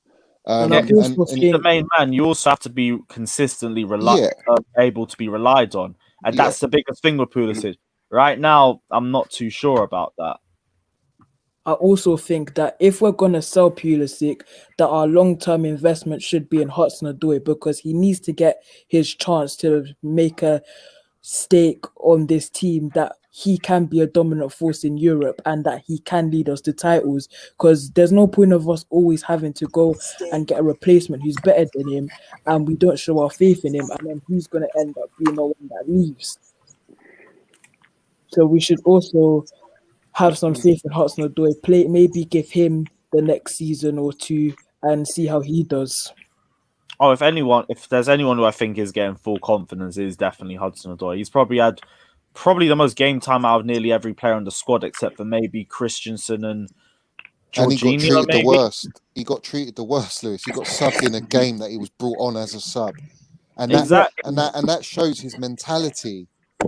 And I strongly that's why I wouldn't take this rough treatment so seriously either. Like, you shouldn't feel out of favour, because same way Hudson-Odoi could feel out of favour because he's been dragged off after 20 minutes in front of the entire nation. But that's just motivated. He balled out against that. There's much worse that has happened to players. So it's not only Pulisic who should feel hard done by. There's other players, Tammy Abraham, Hudson-Odoi, Ziyech, other players who feel like they're out of favour with this manager, but they're still coping with it. I think, to be fair to Ziyech, he got 2 starts, didn't he? He got the United game and the Liverpool game. So with him, I think out of all the players and how he's performed, I wouldn't even put him in the first team. But I think Tuchel he had tactical reasons as opposed to like keeping players happy. I don't think he looks to keep everyone happy. He just wanted to play. He wanted to play Ziyech to, because he's got a deadly left foot to play that lovely ball or whatever. He's trying to search that system that suited Ziyech. To be fair, yeah, for those couple of games, and to be fair, it did work, as we saw. United, we didn't lose, and it was a must not lose game, and the Liverpool game we won. But with Pulisic, like, he's one of my favourite players. I love watching him play. I think he's a beautiful player to watch when he's just gliding. But right now, he's just got to take it on the chin and earn his place. That's the way I see it, anyway. And let the gaffer know I'm here. I can offer our team something different, which we know he can. But when he gets those 10, 15 minutes to make you a top player, you got to, within that small amount of time, you've got to show that you can do something or make something happen or create a chance to then give you hope for the next game to be considered. And I think now we're going to see that, because really Pulisic hasn't even been in the squad anyway for a long time. So yeah, I think, or it could be like his agent, whoever that is. It could be the press just egging this all on. You know what it's like. Do you reckon his agent throwing him under the bus or something?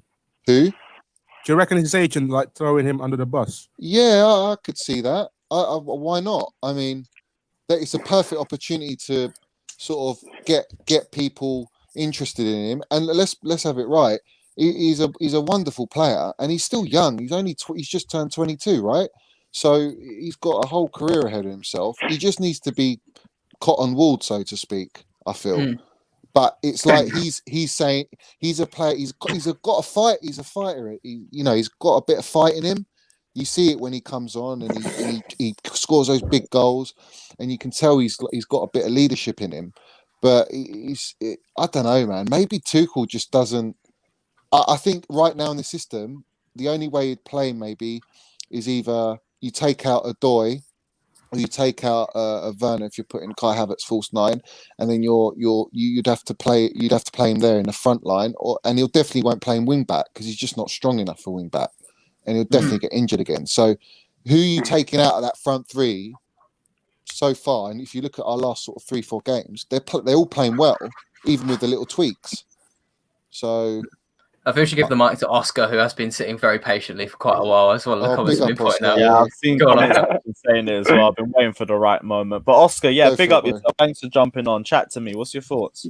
Yeah, what's going on, guys, man? I've been enjoying the stream so far. I just think, like, when it comes to Christian Pulisic, I feel like when the club gave him that number 10 shirt, that was like a statement of intent that we want to keep this guy. And I think, like, I've been very critical of Pulisic this season, but when you look at the kind of player he is, like, the raw talent he has, there's not many wingers in world football that can get to his level in terms of his close control and his dribbling. The stuff that you hope a young winger develops into, they're not, like, most wingers don't come to that level. Like, I've heard that we're linked with Kingsley Coman, like, as a matchup for Pulisic. Like, Pulisic's ceiling is way higher than someone like Coman. I know Coman's like decorated, he's won loads of things and that, and he's a good crosser, good movement, all of that. But what Pulisic has is so rare, and what he needs to develop on, like finishing and decision making in the final third, those things, like, many players develop on in the future. I feel like if we let Christian Pulisic go now, it's going to be akin to like when we let Iron Robin go. He's going to develop into a world-class player. I have no doubts about that. Like, I think he's that good. So I hope we don't let go of this guy. And I think it's just a matter of time. Like, Tuchel's a smart guy. Like, the way he's like blending people in, like, he took Havertz out of the team. I know there's a bit of an injury, but now he's bringing Havertz back in, and we're seeing it work. So I trust him in terms of everything Tuchel has been doing so far. I trust the players he's taken out and he's brought them back in. So I trust that he knows what he's doing with Pulisic. He's worked with him before. So I would just hope that it turns out okay, but I don't want to sell him. Yeah, I think you're nail on the head though, really. Tuchel's a smart guy, and we will probably feature Pulisic in. And to be honest, I think there was a lot going around at the moment, but there was a lot going around about Havertz before he played, and there's a lot going around about Ziyech before he played, and players like Christensen as well, like, will they leave or not? And I think it's not on a level yet where we can concretely say, even if Pulisic plays the next game, he will still want to leave in the summer.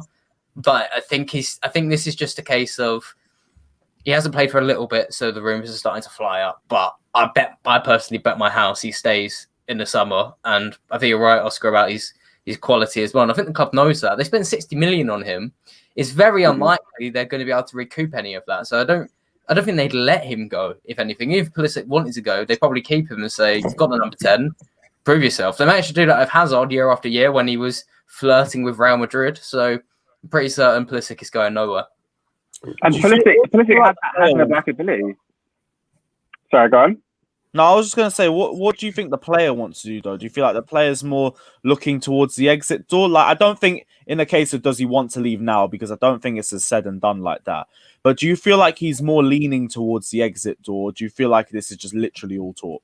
I think it's all talk. I think, sorry, I'll let you go in a sec. I was just going to say, I think rather than, not necessarily it's all talk, but I don't think he's leaning towards the exit door. I think he just wants to play games. And if that 1 in a million scenario is that Chelsea are not going to give him games anymore and it will be another club, so be it. He probably do that. But I think right now he just wants minutes. What were you going to say, Oscar? Yeah, no, it's the exact same thing. I think he just wants to play football, man. I think he likes being in London. Obviously, the lockdown thing hasn't really helped the whole situation. But, of course, you just want to play football. You've moved to a new country. It was going really well for him last year. I don't think he's looking at other clubs like, I would much prefer to be here or there or whatever. Under Tuchel, things are turning around under Chelsea. And I do place a lot of emphasis on the fact that he was given the number 10 shirt. Like, I do think that was a statement of intent that you're going to be here for the next large amount of years. So, yeah, I think he wants to stay at Chelsea. I think as well, like, I can't see why anyone at the minute would want to leave, just because Tuchel's only been here for like a couple months now, I think. As we mentioned so many times, the system we're playing at the minute is not the system that's going to be played going forward from next season onwards. So many things could change, and it's like you have no idea who could be playing or who could be part of that first 11 as of next season. So unless you're like 50, pretty sure Emerson won't be there. No. Like Emerson, fair enough. But like, that's my point. Unless you're like fifth choice in a certain position, there's no reason for you to want to move, because all you've got to do is show that you can play in his system next year, and you'll probably play. Yeah, that's the thing. That's what I'm saying. I'm hoping a lot of these players aren't taking what's happening this season as gospel, whether it means that their spot is guaranteed or whether it means that they're probably out the squad. Because everything will be up for grabs again next season as soon as we play a back four. The V-Car as well. We haven't heard what you're saying. What's your thoughts, bro? I have 4 things to say, so just I'll list them out right now. First thing, I see Pulisic as a player in our squad. I think he's similar to Hudson-Odoi as the most. So I don't see why he can't play on the wing back role instead of Alonso. Like taking on players one-on-one, I think he's only second in the squad behind Hudson-Odoi. So if he's fit, why can't he play on the wing back role? Then I feel that's more his defensive play. You lot wouldn't back the wing back role for Pulisic. I don't feel like it'll work for him defensively. No way. He did. His ankles would be fucked doing that. Well, didn't Tuchel bring him on in the first game? Tuchel's first game, I'm pretty sure he brought Pulisic on. I think it was Cho put him on the left, though. But that's my point. He put Cho on the left and Pulisic played the wing back role on the right. On the right. Yeah, but that's He didn't work. Because by that point, Wolves were already securing just taking the draw and leaving with that. Yeah. So it makes sense for another attacking option, especially when Chilwell was performing so poorly in that game too. Plus, his hamstrings will be dust. What? His hamstrings would be dust if he were to play in the wing back role. Especially if it to start 15 minutes in, they're gone. Lack of aerial ability that we'd have on that side either. He's not built for it. He's not built for it. Nah. But what I was saying earlier, I weren't trying to say I wanted to get rid of him or anything like that. What I'm trying to say is, I want him to, if it's not working for him in his head, I want him to see someone in sports psychology that could help him get over that, so he can get back to where we know how good he is. Because he is one of our best players on its day. He's probably the best player we've got in the squad on its day because he's got that much quality to him. But the other thing I want to say, before I forget, because I've got my head all... Let's say happy birthday to Didier Drogba, say, the legend. Oh, yeah. It's King Drogba's birthday today. 43. Happy birthday to the big game player, Arsenal slayer himself, Didier Drogba. I completely forgot about that. Definition of one legend. You're an expert as well. Thank you for jumping on, bros. Yet another great discussion. Big up, Alex. If you want to see him, check out his Twitter. His link is down in the description below. There'll also be a spot again, so I will drop the StreamYard link in the chat if anyone wants to hop on. You're an expert. Thank you for jumping on, bro. You take care of yourself. Cheers, man. Take care, man. See you later, man. Take care, bro. yes. So how many guys on Tomori watch today then? Oh, yeah. 5:15. Sarcasm City. You already know. Tomori watch. Can't wait for Tomori watch today. I cannot wait. I hope he packs Rashford. Please let him pack Rashford for 90 We've got minutes. something sorted. Have we got something sorted though, Lewis? Was Rashford injured or something? What, FT Hive? FT Hive, yeah. We've got that something sorted for wind up flawless. We know we've got to do it. I big up Jam in the comment section as well. See, how did you guys react when Drogba scored the penalty? Where did you do? Bro, Drogba scored. I was literally in my front room just screaming for like 10 minutes straight. That was a ridiculous fucking... I wish I was there. On my knees, bro. On my knees. I'm not ashamed to admit I nearly cried. Genuinely not ashamed to admit I nearly cried. I'm behind the sofa. I shed a tear. What was that? What was that way? I was on my knees. I didn't even watch that live, bro. I wasn't even old enough like that. I watched it on highlights, but I didn't even understand football like that. So every time Bayern were attacking, I thought, yeah, they've won this as well. And I watched the 07-08 one as well. So I thought we were gonna lose 2 because these men were just attacking us. And then what's it called? And then when the goal went in, what's it called? I was like, yeah, they've won this. And then, bro, that header, I didn't even know it went in, bro. That was a bullet. And then the penalties as well. One matter missed as well. And all the Germans are good at taking penalties. And I was like, yeah, it's another penalty shootout out. And then, bro, Czech just turned into some madman, bro. It was mad. That first goal, right? I didn't even think that went in either. I thought Neuer had palmed that over the bar. And I didn't know it had gone in until I saw them cut to Drogba celebrate. I was like, wait, what the fuck? We scored. Yeah. The game, I was at work. I was at work for the game, working a night late shift. I got home at 86th minute. I walked in the door. Oh, quality. That's quality. And dropped the score. I broke down. Wow. So I thought we're losing this. I thought broke down. Then the whole of the game, rest of the game, I pulled out my sofa in my front room. My whole family was sitting there watching it. I was behind the sofa, kneeling, praying, in tears. And when Drogba scored that penalty, I admit it, I was in tears. Literally for the whole rest of the evening. I couldn't sleep.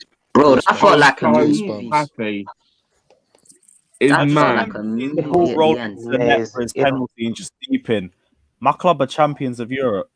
Like, I really just fucking took it to heart for a second. I was like, we're fucking champions of Europe. It's happening this year, boys. Chelsea were weird back in the day, man. Like, we used to just get peppered with shots. Like, I remember Johnny, what you there was saying one time happened against again, yeah? Barcelona. We drew 2-2. You're saying And then happened I again thought this year, Sanchez scored when it hit side net, and I was like, bro, gonna how are we happen. even still in this? And then we used to Trust hit me. teams on the counter. It was mad. I got It was vibes. meant to be, man. Especially It was meant to be. that second leg was weird because when I was watching it, I was like, Barcelona are attacking now. I remember when they scored those 2 goals real quick. I was like, yeah, that lead we had in Stamford Bridge is gone. We can just forget. And while I was just sitting there, just watching, and then Lampard just pinged that ball to Ramirez, and he just chipped it. I was like, oh, wow, we did that. We just did that. I was like, okay, there's a chance. And then you're just waiting and waiting. Messi, Busquets, and all of them just ping the balls to Messi, to Pedro, to everyone. And then Messi had the pen, and then he missed it. I was like, okay, now we're winning it. As soon as Messi missed that penalty, I knew we were winning it. Yeah, Torres was Nah, worth for me, it was the every Robben miss. penny, man. Every penny for that goal. Nah, for me, it was the Robben miss. As soon as that penalty got saved by Czech, I was like, yeah. God, I believe in God, and God will not blue ball Chelsea like this. There's no way we're gonna all the way to the final like that, equalize their own backyard, no John Terry, then get the penalty saved as well to lose. No way. Even when I'll be real, Mata's penalty miss, it scared me a little bit, but I was also sitting there thinking, right, so who's bottling it then? Because someone's dropping the bag. If we are not losing the penalty shootout after all of that, that'd genuinely be the most heartbreaking moment in our club's history. Bun Moscow, Bun 2009, everything like that. That would have been the worst moment in our history if that happened. You know what's mad? Everyone, who's their favourite DJ Drogba's goal? By everyone's give me the one, because I'll tell you what, there's a few for me, and I can't decide. I will say, okay, if we're doing this, take Munich out the equation because that's take Munich out. Your best goal. What was the question? Go around the panel first. Best. I love the Liverpool goal where he outside the box, chest and volleyed it and just literally smashed it in. Oh, insane. Dude, the Everton one's ridiculous, bro. The Everton one's ridiculous. That's like the same goal, but it's on steroids. Like the Manchester 35 yards and banged it through Tim Howard. Not even over him or to the side. Through the guy. It was ridiculous. What about against Hull? What about against Hull? What? Hull. That chip one, yeah, I remember that. He was on the byline and he didn't get around. Mean that. And then what about the Bolton goal? One touch with Deco and Lampard. Oh yeah. I think of moments with Drogba because he's such a big game player. That Arsenal goal where it hit the post, corner of the post and went in. I love that goal. Which Arsenal goal? There's like 15 of them. Yeah. I'm sure it was the one at the point free kick. I think it was. I can't remember which final. He scored against Emirates a free kick, and before that it was Ashley Cole crossed it in, bodied it, and hit the crossbar literally on the corner of the crossbar in. That's it. That's one of my favourites as well. I love that goal. Ashley Cole assist at the Emirates, Drogba celebration in front of the Arsenal fans. He did that celebration. And what about my favorite is the. I loved any of his goals when final. Man United FA Cup, the kind Yeah, cup. yeah, I love that goal Oh, because So many. where bro, at any the goal he used old to score Wembley. against Man United, and any goal we score against Man United, I used to love it because I used to grow up with a cousin, and he used to. You traumatized me with that flipping Moscow final. You didn't even tell me any of the scores, and then the worst part was see John Terry's penalties. It was like, yeah, this is where you guys were gonna win it, and then when he slipped, bro, man, I was heartbroken, bro. I know was what? traumatized from then. So anytime we beat Man United. Or Drogba scored against Man United. I loved it, bro. I don't That care what goal Everton it was. It game, could have been attacking for all I know. that Everton game, we were blessed with 3 unbelievable goals, man. World class. Lampard World goal, class. disgraceful. That was Yeah, disgraceful. What a Which game. one? But Lampard. Lampard. You see the Lampard where he literally sliced it in. What, against Barca? No, Oh, from against the byline. No, the Everton one. There was one against Hull. Oh, There from was the what the 3-2 chip game against as Hull. well. Yeah, that game was ridiculous. Like that's a goal of the month comp in itself with the goals we scored. The Ballack free kick, the Lampard. And it was around that time where everyone was scoring worldies. They were just Like you remember the end of the month goal of the month. Like all of the goals were just worldies. You couldn't even decide. There was the Scholes one against Aston Villa. Everything was mad during that time. Was that in the 2006 one where we had Essien's goal? December 06. Oh, Yeah. that goal by Essien, man. Oh, against Arsenal. my What a goal, man. Well, you're talking What about the Arsenal game, yeah. Bro, I didn't even know Yeah. physics, and I didn't even know how it even went like that. I was there behind it, straight behind it when we went in. Oh, that goal will always be one of the best ones of my life.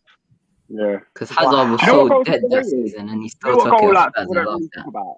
The Drogba goal when in the FA Cup semi-final against Tottenham, when he chests it just outside the box. Oh, that was mad really. volley. Gallas and Kudachini both got done in like the space of 3 touches. It was ridiculous. Essien used to score mad goals like that. That just, bro, I didn't even know science. I then wish and he that, just and, stayed fit. Prime SCN was ridiculous.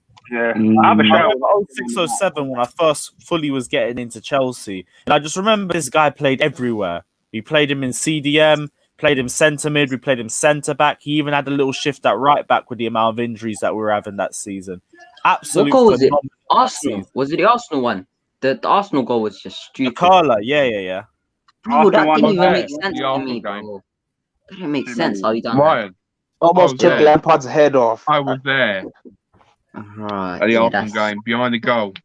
Yeah, Lampard's I'll had you- knocked out the way of a couple bangers. The Munich one as well, because that ball was originally meant to be going for Frank Lampard. The way they've been testing out the corner kick routine in training, that was going straight for Lampard's head. We had a tank. Bucket. I'd be surprised if none of our players got harder than that. We had like Cahill, Louise, Lampard, Torres. Don't forget that Ajax Lampard goal, mate. That Ajax Lampard goal was high technique on that. Was it the one don't where remember that in the Champions League, bro? the In one box where he did it from turned the and tight angle? Was volleyed. that a different one? Oh no, that's Bayern Munich. No, that's Bayern. No. It was against Ajax in Champions League, bro. Oh, I don't remember this. The one Right. where he Was it the turns tight angle? on the volley and bangs it in. because I remember it. Explain it. So it come to him Makaleli with crossed his back to goal. He had his back to goal, and as the ball came round, I think he chests it slightly, and then he literally turns and just smashes it across the goalkeeper in the bottom right. That's Bayern. Yeah, Bayern Munich. Nah, it's Bayern, sure, bro. man? Bayern. I'll get the clip on Twitter and I'll send it to you. Yeah, that's Bayern Munich. Yeah, 2005. Yeah. That was Bayern. Yeah, that's Bayern. I don't Is it think I we remember ever every 3-4. goal. I can't help that. I remember No, literally 2005. every game. Well, Yeah. Yeah, have a look, have you bro. found it? definitely. Have you found it? What, Did the you find Yeah, it's 4-2 Chelsea one? 4 Bayern 2, first leg, 04-05 season. I got the season review. Why do I think it's Ajax, then, bro? I want to go Amsterdam 2 in it, so I'd think it's Ajax. Yeah, but Yeah. it's not for football. Not for football, Lewis. You just want one little strip. Just coffee shop trip, you already know. Ryan, anyway, while we're on here, what's your thoughts on the Christian Pulisic? No, not the Christian Pulisic, the Kingsley Coman news. He's injury prone as well, though. So is he not injury prone as well? Did he just have one big injury? I don't know, but No, he's had think injuries. He's as bad. He's probably worse. I was gonna leave it for Alex. so there's to no say. point if we saw Pulisic We either need to get someone who's reliable and can be our main man, because I don't think Ziyech is really a winger for Tuchel's system. I think he's more of like an inside right playmaker, or whatever. So I think Pulisic deserves one more season, and I think it's just the injuries, because no one can deny his talent. Like the post-lockdown Pulisic was mad, and even what we saw from him at times this season and before the lockdown, anyways, like the Arsenal game, his dribbling was mad to even get that penalty for Jorginho, who missed it. Wolves as well, before Lampard stupidly switched him up for the right for no reason. Man City, he tried as well. Wolves when Tuchel came in as well, he did that like nice little trick. He's looked good in some games, so it's not just post lockdown, but it's just the guy's made out of biscuits, man. It's peak, man. So yeah, I think if he can stay fit, I think he deserves one more season. Because I think he's trying to what's it called? Change his play style from being so explosive, and being probably a little bit more efficient, because he's so explosive that players are gonna take him down like Eden Hazard. So I think Pulisic deserves one more season, and you got to remember the market value that Pulisic brings from the American people as well. So I think he deserves one more season, especially under Tuchel, as well, and then we can judge him. And as long as he doesn't, I still want to see him play till the end of the season, but as long as he doesn't get any big injuries until the end, I won't really be too fussed. And then next season, I want to see him play more under Tuchel, because if we have an informed Callum Hudson-Odoi and an informed Christian Pulisic and an informed Havertz, and then someone like a Haaland in front, that's an attack to rule Europe, to dominate Europe for years. So I think we need to keep Pulisic, and we somehow need to stop him from getting so many injuries. Because was it Ian Robben who had the same thing at Chelsea? I swear I didn't watch it, but a lot of people tell me that Ian Robben had kind of the same problem, and then he went on. Yeah, so I don't know. I feel like with Pulisic, I think he deserves one more season. And like Oscar said at the start, he got given the number 10 shirt. And apart from William, which was a mockery, you don't get the number 10 shirt for no reason. So yeah, I just think Pulisic deserves one more season in it, because I really like Pulisic. I think at like now a lot of the German managers are coming through, and all these English managers are going, which is parking the bus and stuff. There's a lot more teams that are pressing now, and I think Pulisic's play style is really good, because you can give it to him very deep and he gets out of tight situations really, really well. So I think now if we played him against Leeds and then we're getting pressed so much, you can give it to a Christian Pulisic. You can dribble out. He can dribble out. He can give it to Callum Hudson-Odoi, start a counter attack instead of maybe Timo Werner goal hanging and waiting for someone to hit over the top. So I think Christian Pulisic, he deserves another season. You got to remember, he took us to Champions League football, and had it not been for him pulling his hamstring, we would have been cussing Arsenal for us beating them the FA Cup. So you got to give him time, and you got to stick with Christian Pulisic. Also, what's crazy about this is that his best form for us last season came at around like this point in the year, like just after lockdown. So if he has another like 3 months that just like that, no one will be talking about this in the summer. The only way I'd sell Christian Pulisic is if someone like a Sancho was to come in, or someone of that caliber, or we just got stupid money and someone was ill while paying us. But I don't think we should be looking to sell Christian Pulisic. I just feel like the club needs to find a way to kind of keep him explosive, but not to kind of filter his game, so not so many defenders are on him, because sooner rather than later, it might turn into an Eden Hazard situation where his injuries take a toll on him because of the way he plays. But I think Christian Pulisic has got a lot of potential, and he can be something special. So we need to stick with him. Okay. You see, if CFP Beast, we haven't heard from you either. What's your thoughts? Do you know about you talking about good moments? Then you have to talk about Hazard v Tottenham, 2016. I'm more like the Christian Pulisic news, but fair play. Yeah, Hazard v Spurs is a baller of a goal in itself. What a fucking moment. But yeah, talk to me about the Christian Pulisic news, bro. Or unless you just agree with the same thing that Ryan said. Yeah, about Pulisic, we have to ease him in. But if he keeps getting injuries, then he's gonna get relegated to being an impact sub. Well, quick question. Who's having bare notifications on their thing? Not me. No one ever hits me up, but I'm joking. I don't know. Oh, okay, well, CFC Beast is gone as well. Ryan, okay, chat to me about the Gimenez news as well, because we didn't get your thoughts on that either. Gimenez is a warrior, but 120 million. Nah, I think I'd rather us get a clinical striker and get a DM to be a successor Kante that can also deep line from be a deep line playmaker as well. Then splash money on a centre back in it. 120 million is too much, but I like him. He's a warrior, and I think he's probably what we need at the moment. But Atletico Madrid won't give him to us for less than like 100 mil because they demand stupid money as well. But I don't know. I feel like with the centre back situation, I don't want to be too reactionary of Christensen and Rudiger having good spells now, but I don't know. We're gonna have to see. I think maybe getting a DM to protect them could be a little bit better than just getting a centre back. Because like Scott said at the start, there's not too many top centre backs. There's only a few I can name off the top of my head right now who aren't what's it called? Like a lot of them are just very young, and that's not really what we need at the moment. Like as Thiago Silva's going, Sergio Ramos is going. A lot of the best centre backs are going, and there's not too many out there that I can think of the top of my head that I'm thinking, yeah, we can get him. He's a top centre back. He's a world class centre back, and that's really what we need. I don't want to replace someone who's average in our team with someone who's a little bit better than average. You get me? So I'm not saying that's Gimenez, but I just don't think we'll get him. And centre back situation, I don't know. I feel like getting a DM would be more influential than getting a centre back because the DM can screen the defense. And the defense, they have like a leader in front of them. Like I just think will make it a lot better because we've got Christensen, Rudiger, who aren't leaders themselves, but they thrive off leaders. So we'll see. I just think a centre back shouldn't really be the priority. I think we should prioritize a DM over the centre back. To be fair, but a good centre back, a centre back of who can lead as well would be nice. Who would you go for a DM then, Ryan? Who would be your DM?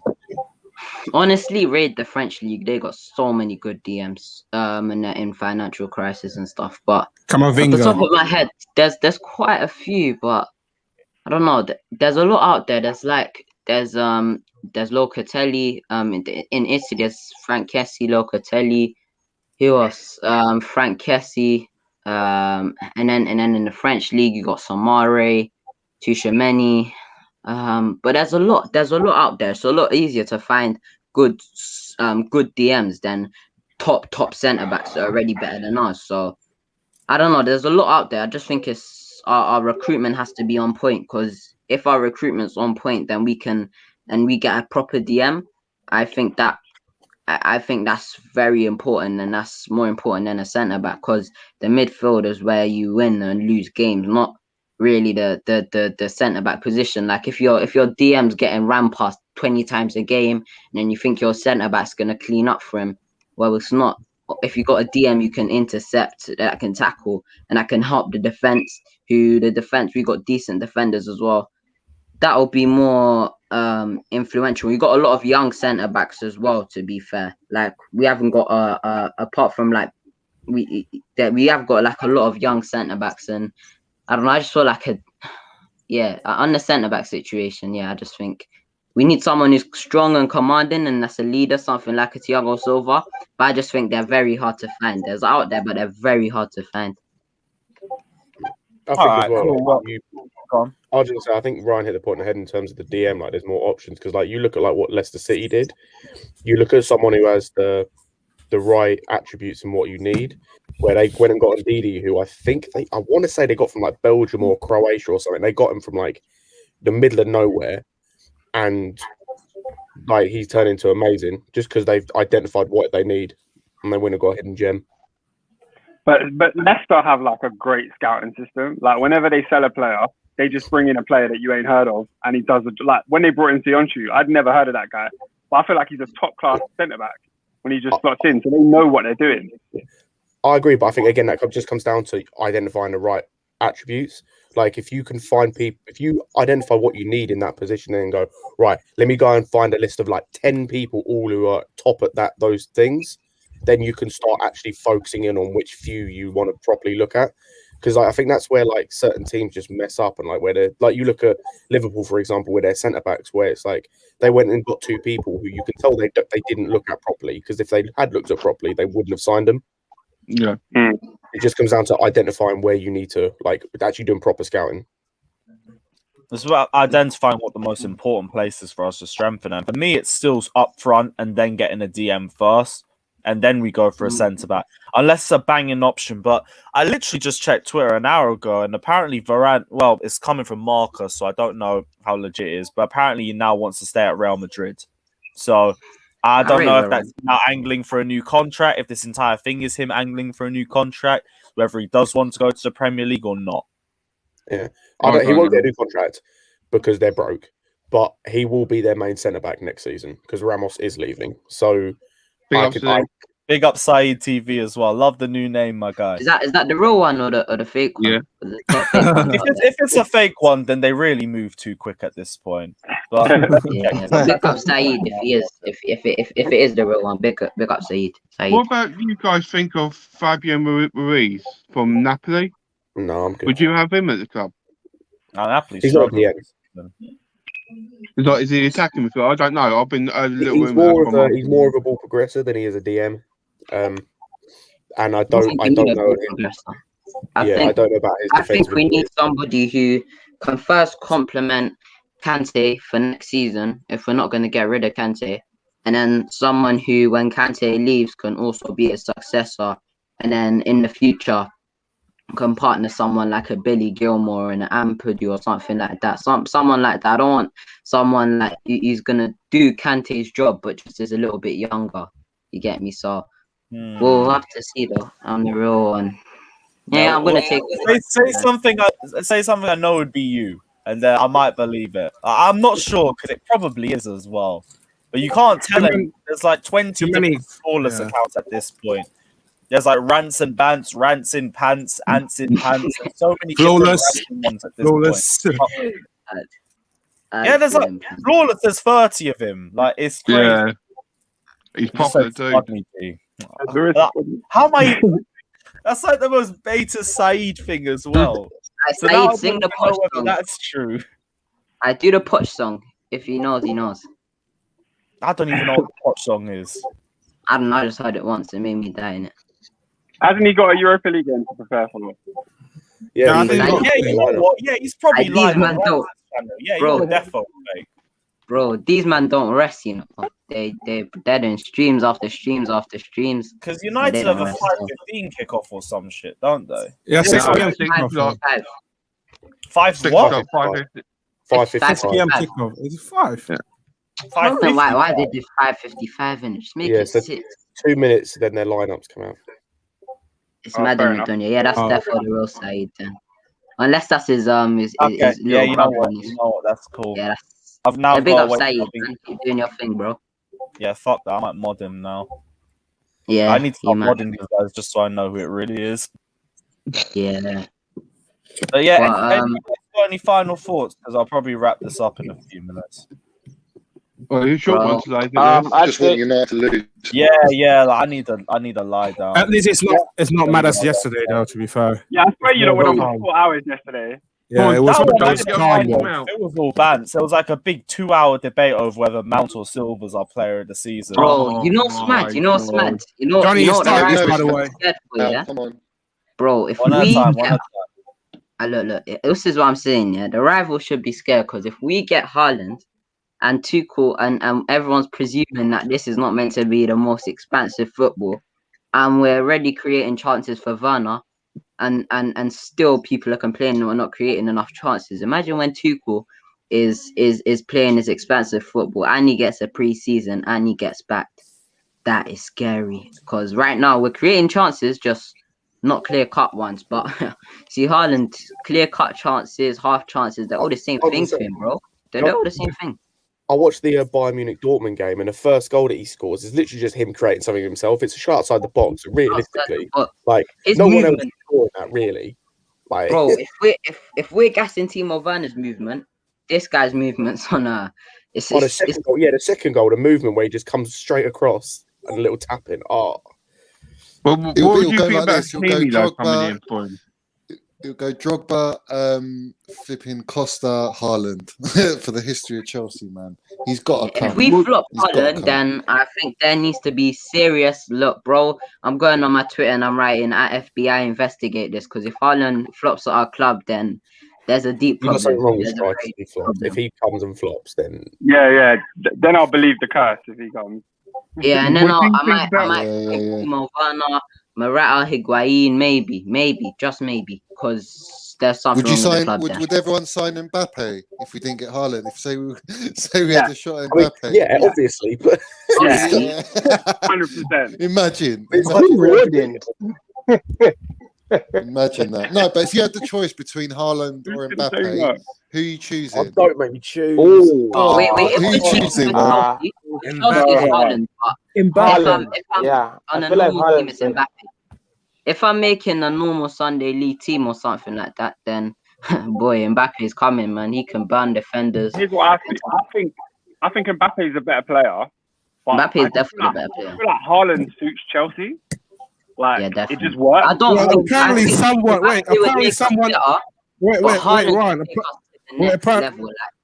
Ryan. Apparently, someone called Haaland a fraud. Though I don't know who that guy is, but I'm pretty sure who it is. Though. You said Haaland the fraud. Nah, that's all clout, bro. Everyone wants a bit of attention. If you call Haaland the fraud, then it's all attention, man. There's a lot of attention seekers out there. Can't take them seriously. Yeah, it's basically attention seeking. You can't watch that match yesterday where he was basically doing stuff on his own and just say he's a fraud. See, the thing with Haaland is, I feel like, sorry. I just feel like he just creates chances out of thin air. That's not me though. I swear. Yeah, because that's man? Who's got Discord on in the background? Because I've been hearing that the last 20 minutes. I don't have Discord. Sounds like it's not even. It sounds like bloody what's it? Tetris or some. Yeah, I don't know. That's just ringing in my fucking ears. Why don't you see Haaland, first and see if he still comes out? Do one by one. Nah, it's disappeared now at least. Yeah, it's gone. It comes out See again. Haaland, I feel like every match he doesn't want to leave the picture without getting a goal. And I just feel like, bro, if he gets the chances that Werner's getting, and we're playing expansive football, and he has like creators like Hudson-Odoi, Havertz, Pulisic or Ziyech or something like that, and then if we bring in like a deep line playmaker as well, obviously that might be too much, but bro, Haaland's gonna be looking at the Salahs, he's gonna be looking at the Manes, the Aubameyangs, the Vardis, and he's gonna be like, yeah, you see that golden boot? If I'm getting the chances Werner's getting, I'm coming for that. Oh, imagine Mount with Mount playing with Mbappe and Havertz, Oh, bro. Johnny, stop it! Come on, man. Well, That'd be Johnny, mad strike force. Johnny, Johnny, your fantasy of yours, bro. He always that argument, you know. Listen, let's just leave it at Mount's is let's just leave it at Johnny. We don't want to leave it at Mount's from yesterday. Mount's in his own league, boys. He's in his own league. I'm not going this down the mountain. Oh, Johnny, don't start again, Johnny, please. You know, we've heard about Hakimi of late. I know we've heard about Sancho and we've heard about Haaland. If we got them three, wouldn't surprise me one bit, because Tuchel watched them under Borussia Dortmund. How he's playing football, that's how he wants all them on one side linking up. Wouldn't not surprise me one bit. I'm not saying it won't happen, but it don't surprise me. In the back four with his spot, if I get if we came to a back three, because I think he's an excellent right wing back, but if we switch to a back four, I don't think he's going to be playing right back, so he'd probably play right mid or right wing or something. I don't think the club would get someone that would jeopardize Reese's development. At the end of the day, it's all about priorities. They've settled with Reese. Yeah, I think it's all about priorities. I think the club's priority is Haaland, and then it's probably a centre back, and then probably a DM. But I don't think the club will sign more than 3 or 4 players, because I just think everyone's complaining about about the players gelling in, and then people want to bring in Hakimi and all these other youths. So I just think the club have priorities, and I think they're definitely gonna try to get Haaland, and they're probably gonna try to get a DM and a centre back. But and then other than that, like I don't think they're gonna spend too much after that. I just think that's what they're gonna do. Until we secure Champions League football, Haaland can't even be in the discussion, really. I think once we get the Champions League football booked and secured, then Marino's going to be flying that plane to Germany and doing some hardball negotiations because Roman wants him, for sure. Roman. Yeah, he's watching compilations from his yacht, like, get this guy to my club. And then he sees the Team of Honor miss compilation and he gets motivated. Yeah, he was fake. We just realised. I knew it was fake. I knew it. I was hoping he wasn't because he just changed it a day or two ago. But these fake mods, they move like this. I swear down. They move so fast. Even someone here rants and pants. Rants and pants, ants and pants. That's like 5 different versions of it. People dedicate channels to expose like rants Lee Gunner. There's a channel called Lee Gunner Exposed. Like it's my people dedicate. Bro, I think rants and Lee Gunner alone have give people a living and a following. They've got too much time on their hands, mate. Too much time on their hands. Way too much. Someone back on Tetris. Yeah, who's that.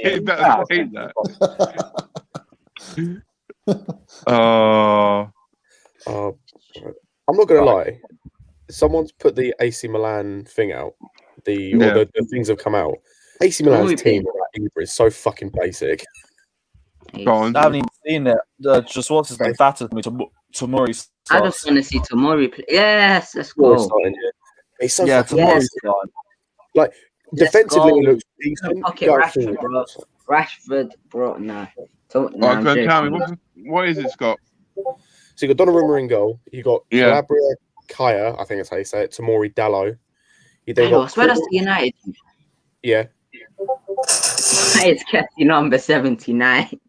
You got Krinic, Mate, Kessie, and then you got Salamakers, Leao, Diaz, Brahim Diaz. It's so Yo, I know Brahim Diaz, but who is the other two? Why is the one with a 56 shot number? That's jokes. I'd love Tomori to score a banger, absolute banger outside the box. What, another Wolves goal? Bring back, another Wolves one. Bring back Wolves away. Live in the cup. Hopefully Tuchel can see what we got on loan. I think he does. I think he does. I think he's just not saying it at the moment. I think he's just keeping his cards close to his chest because they've got that buyout. I think he'd like him. I think he'd like him, Wayne. I genuinely think if Tomori has a good season, I think Tomori will say, like, I want him, you know? Because he's It's not in our hands though, isn't it? If AC Milan like him, which it seems I think they wanna bring it down. No, I think in certain games though, if I'm right, there's certain games he's got to play first. If he don't play enough games in time, he doesn't get it. They can't buy him. But I think that's what's on the clause. Do you know how many games? I'm not 100% sure, but I think that's the clause. Yeah, but he's starting games and they seem to like him so far. So he's started a lot of He's games. loving life out there, man. It's annoying. I reckon he'll go. It's winning it, but I don't know. Tuchel probably won him, but I don't know. I heard AC Milan want to lower the fee or something. So they're always trying man. They got no money. None of these clubs got money. Let them try with Maria. Let them try Maria. Let's be honest. The Iron Lady will not budge. Yeah. She'll probably go even more money. So you try and move me, pay another 20 million on top. What are you telling me? We can't. If we want him, are you saying if we want him? Say we wanted him, and AC Milan put down what the clause is. We can't retract from that clause. Isn't it or would it be down to the buy? player then? No, I think it's obligation to buy. So like if they want him, we've set in the contract a price that we have to release him for. So I think if they want him, they get him. That's what I think. But we still can't retract from that, even though we're his parent club. I don't think so because it's not like option to buy; it's obligation to buy. I swear it's an option in it. That's what I thought. I don't know. I could be wrong. Yeah. Lewis, like the man with the 20 computer normally finds everything out. Find out. Wait, what do you want me to find out? Is it an obligation? Is it an obligation for? Oh no, it's an AC option. Milan? It's an option. Oh, it's Right. option. Yeah, so Yeah. we could Oh, retract okay. if. Yeah, we could Yeah, retract. but like, okay. So what does the option mean? The option means that we will So- sell him for that price. No. So basically, the option means the ball's in their court, pretty much. So if they want to Yeah. pay that, then it's an optional future fee, basically. So Okay, they fair have enough. the end of the season of paying it, which means I don't know if we have to accept it or Isn't it like a release clause at that point? possibly kind of thing where it then goes straight to contract negotiations. So basically, if they want to pay it, he's gone. I think. Yeah. I've already like let it go emotionally. Like I like Tomori a lot, but as soon as he signed that deal, I was like, oh, he's no longer a Chelsea player. I don't blame him though. I don't blame him No. for doing it because, like, who would turn down the opportunity to play for a historical club like AC, go to Italy, Exactly. and play potentially first team football? You know, you would take that all day long. If you're not even getting any minutes at Chelsea, they're footballers, isn't it? They want to play. So yeah, fair play to him. Yeah. And Go on, what you saying? no, I mean like today he's up against like Greenwood and Martial. I reckon he'll have a good game against them. It'll be a big And- test as well. It's the first time we get to see it in the flesh since the Milan derby. We didn't see him in the 3-0 loss as well, which is all the more reason for why they lost. Apparently, He's got blistering pace as well. You know, out of all He of our played it very defenders, well. he's got immense pace. He was the fastest player in the team last season. Yeah, Yeah. he gives me William Gallas vibes a little bit. Yeah. I don't know. Do you know? Yeah. Do you know what I mean by that? I Yeah. just- and like I loved Gallas. Absolutely loved him. I loved him as Yeah. well. Tottenham and- goal all over. Yeah, like what a massive goal that was. I just feel like I thought he was going to be that guy that replaces that Gallas mold, and unfortunately he's gone. So I am a bit gutted, to be fair, because I see huge potential in Tomori, and for the Italians to go for him says it all, really, because it's the most defensive league in the world. Do you know what I mean? And they've Look. chosen our young kid. So Lewis, Yeah. can we make it just for one night only? Tomori, penitentiary. I need to see someone get locked up first. Yeah, Or- well, or the I'm whole saying front line. if it- So, I will back it for the propaganda. Don't worry. just for Lewis. Just, you know why? You know why, Lewis? You know why? Actually, yeah, I might have to set something out for Flawless's stream anyway because I'm feeling Just- a shit house mood. Yeah, don't Oh, worry. that'd That's be a good fun. chat. Yeah, get it Guys, done. we are going to Do jump it, out bro. though because I do need to have a lie down before the next stream. Guys, big up everyone who's been locked in, everyone who's jumped on as well. We will be back tomorrow at either 2 p.m. or 3 p.m. for a Leeds United preview. We've got all Leeds TV jumping on, so we'll get them on and then we'll open the lines up again for everyone to jump on, have their say, and talk about the game as well. And then we'll be back again for Shameless FC at 6 p.m. So check that one out too. Tomorrow's a big day Oh, for the yeah. channel, as always. So check it out.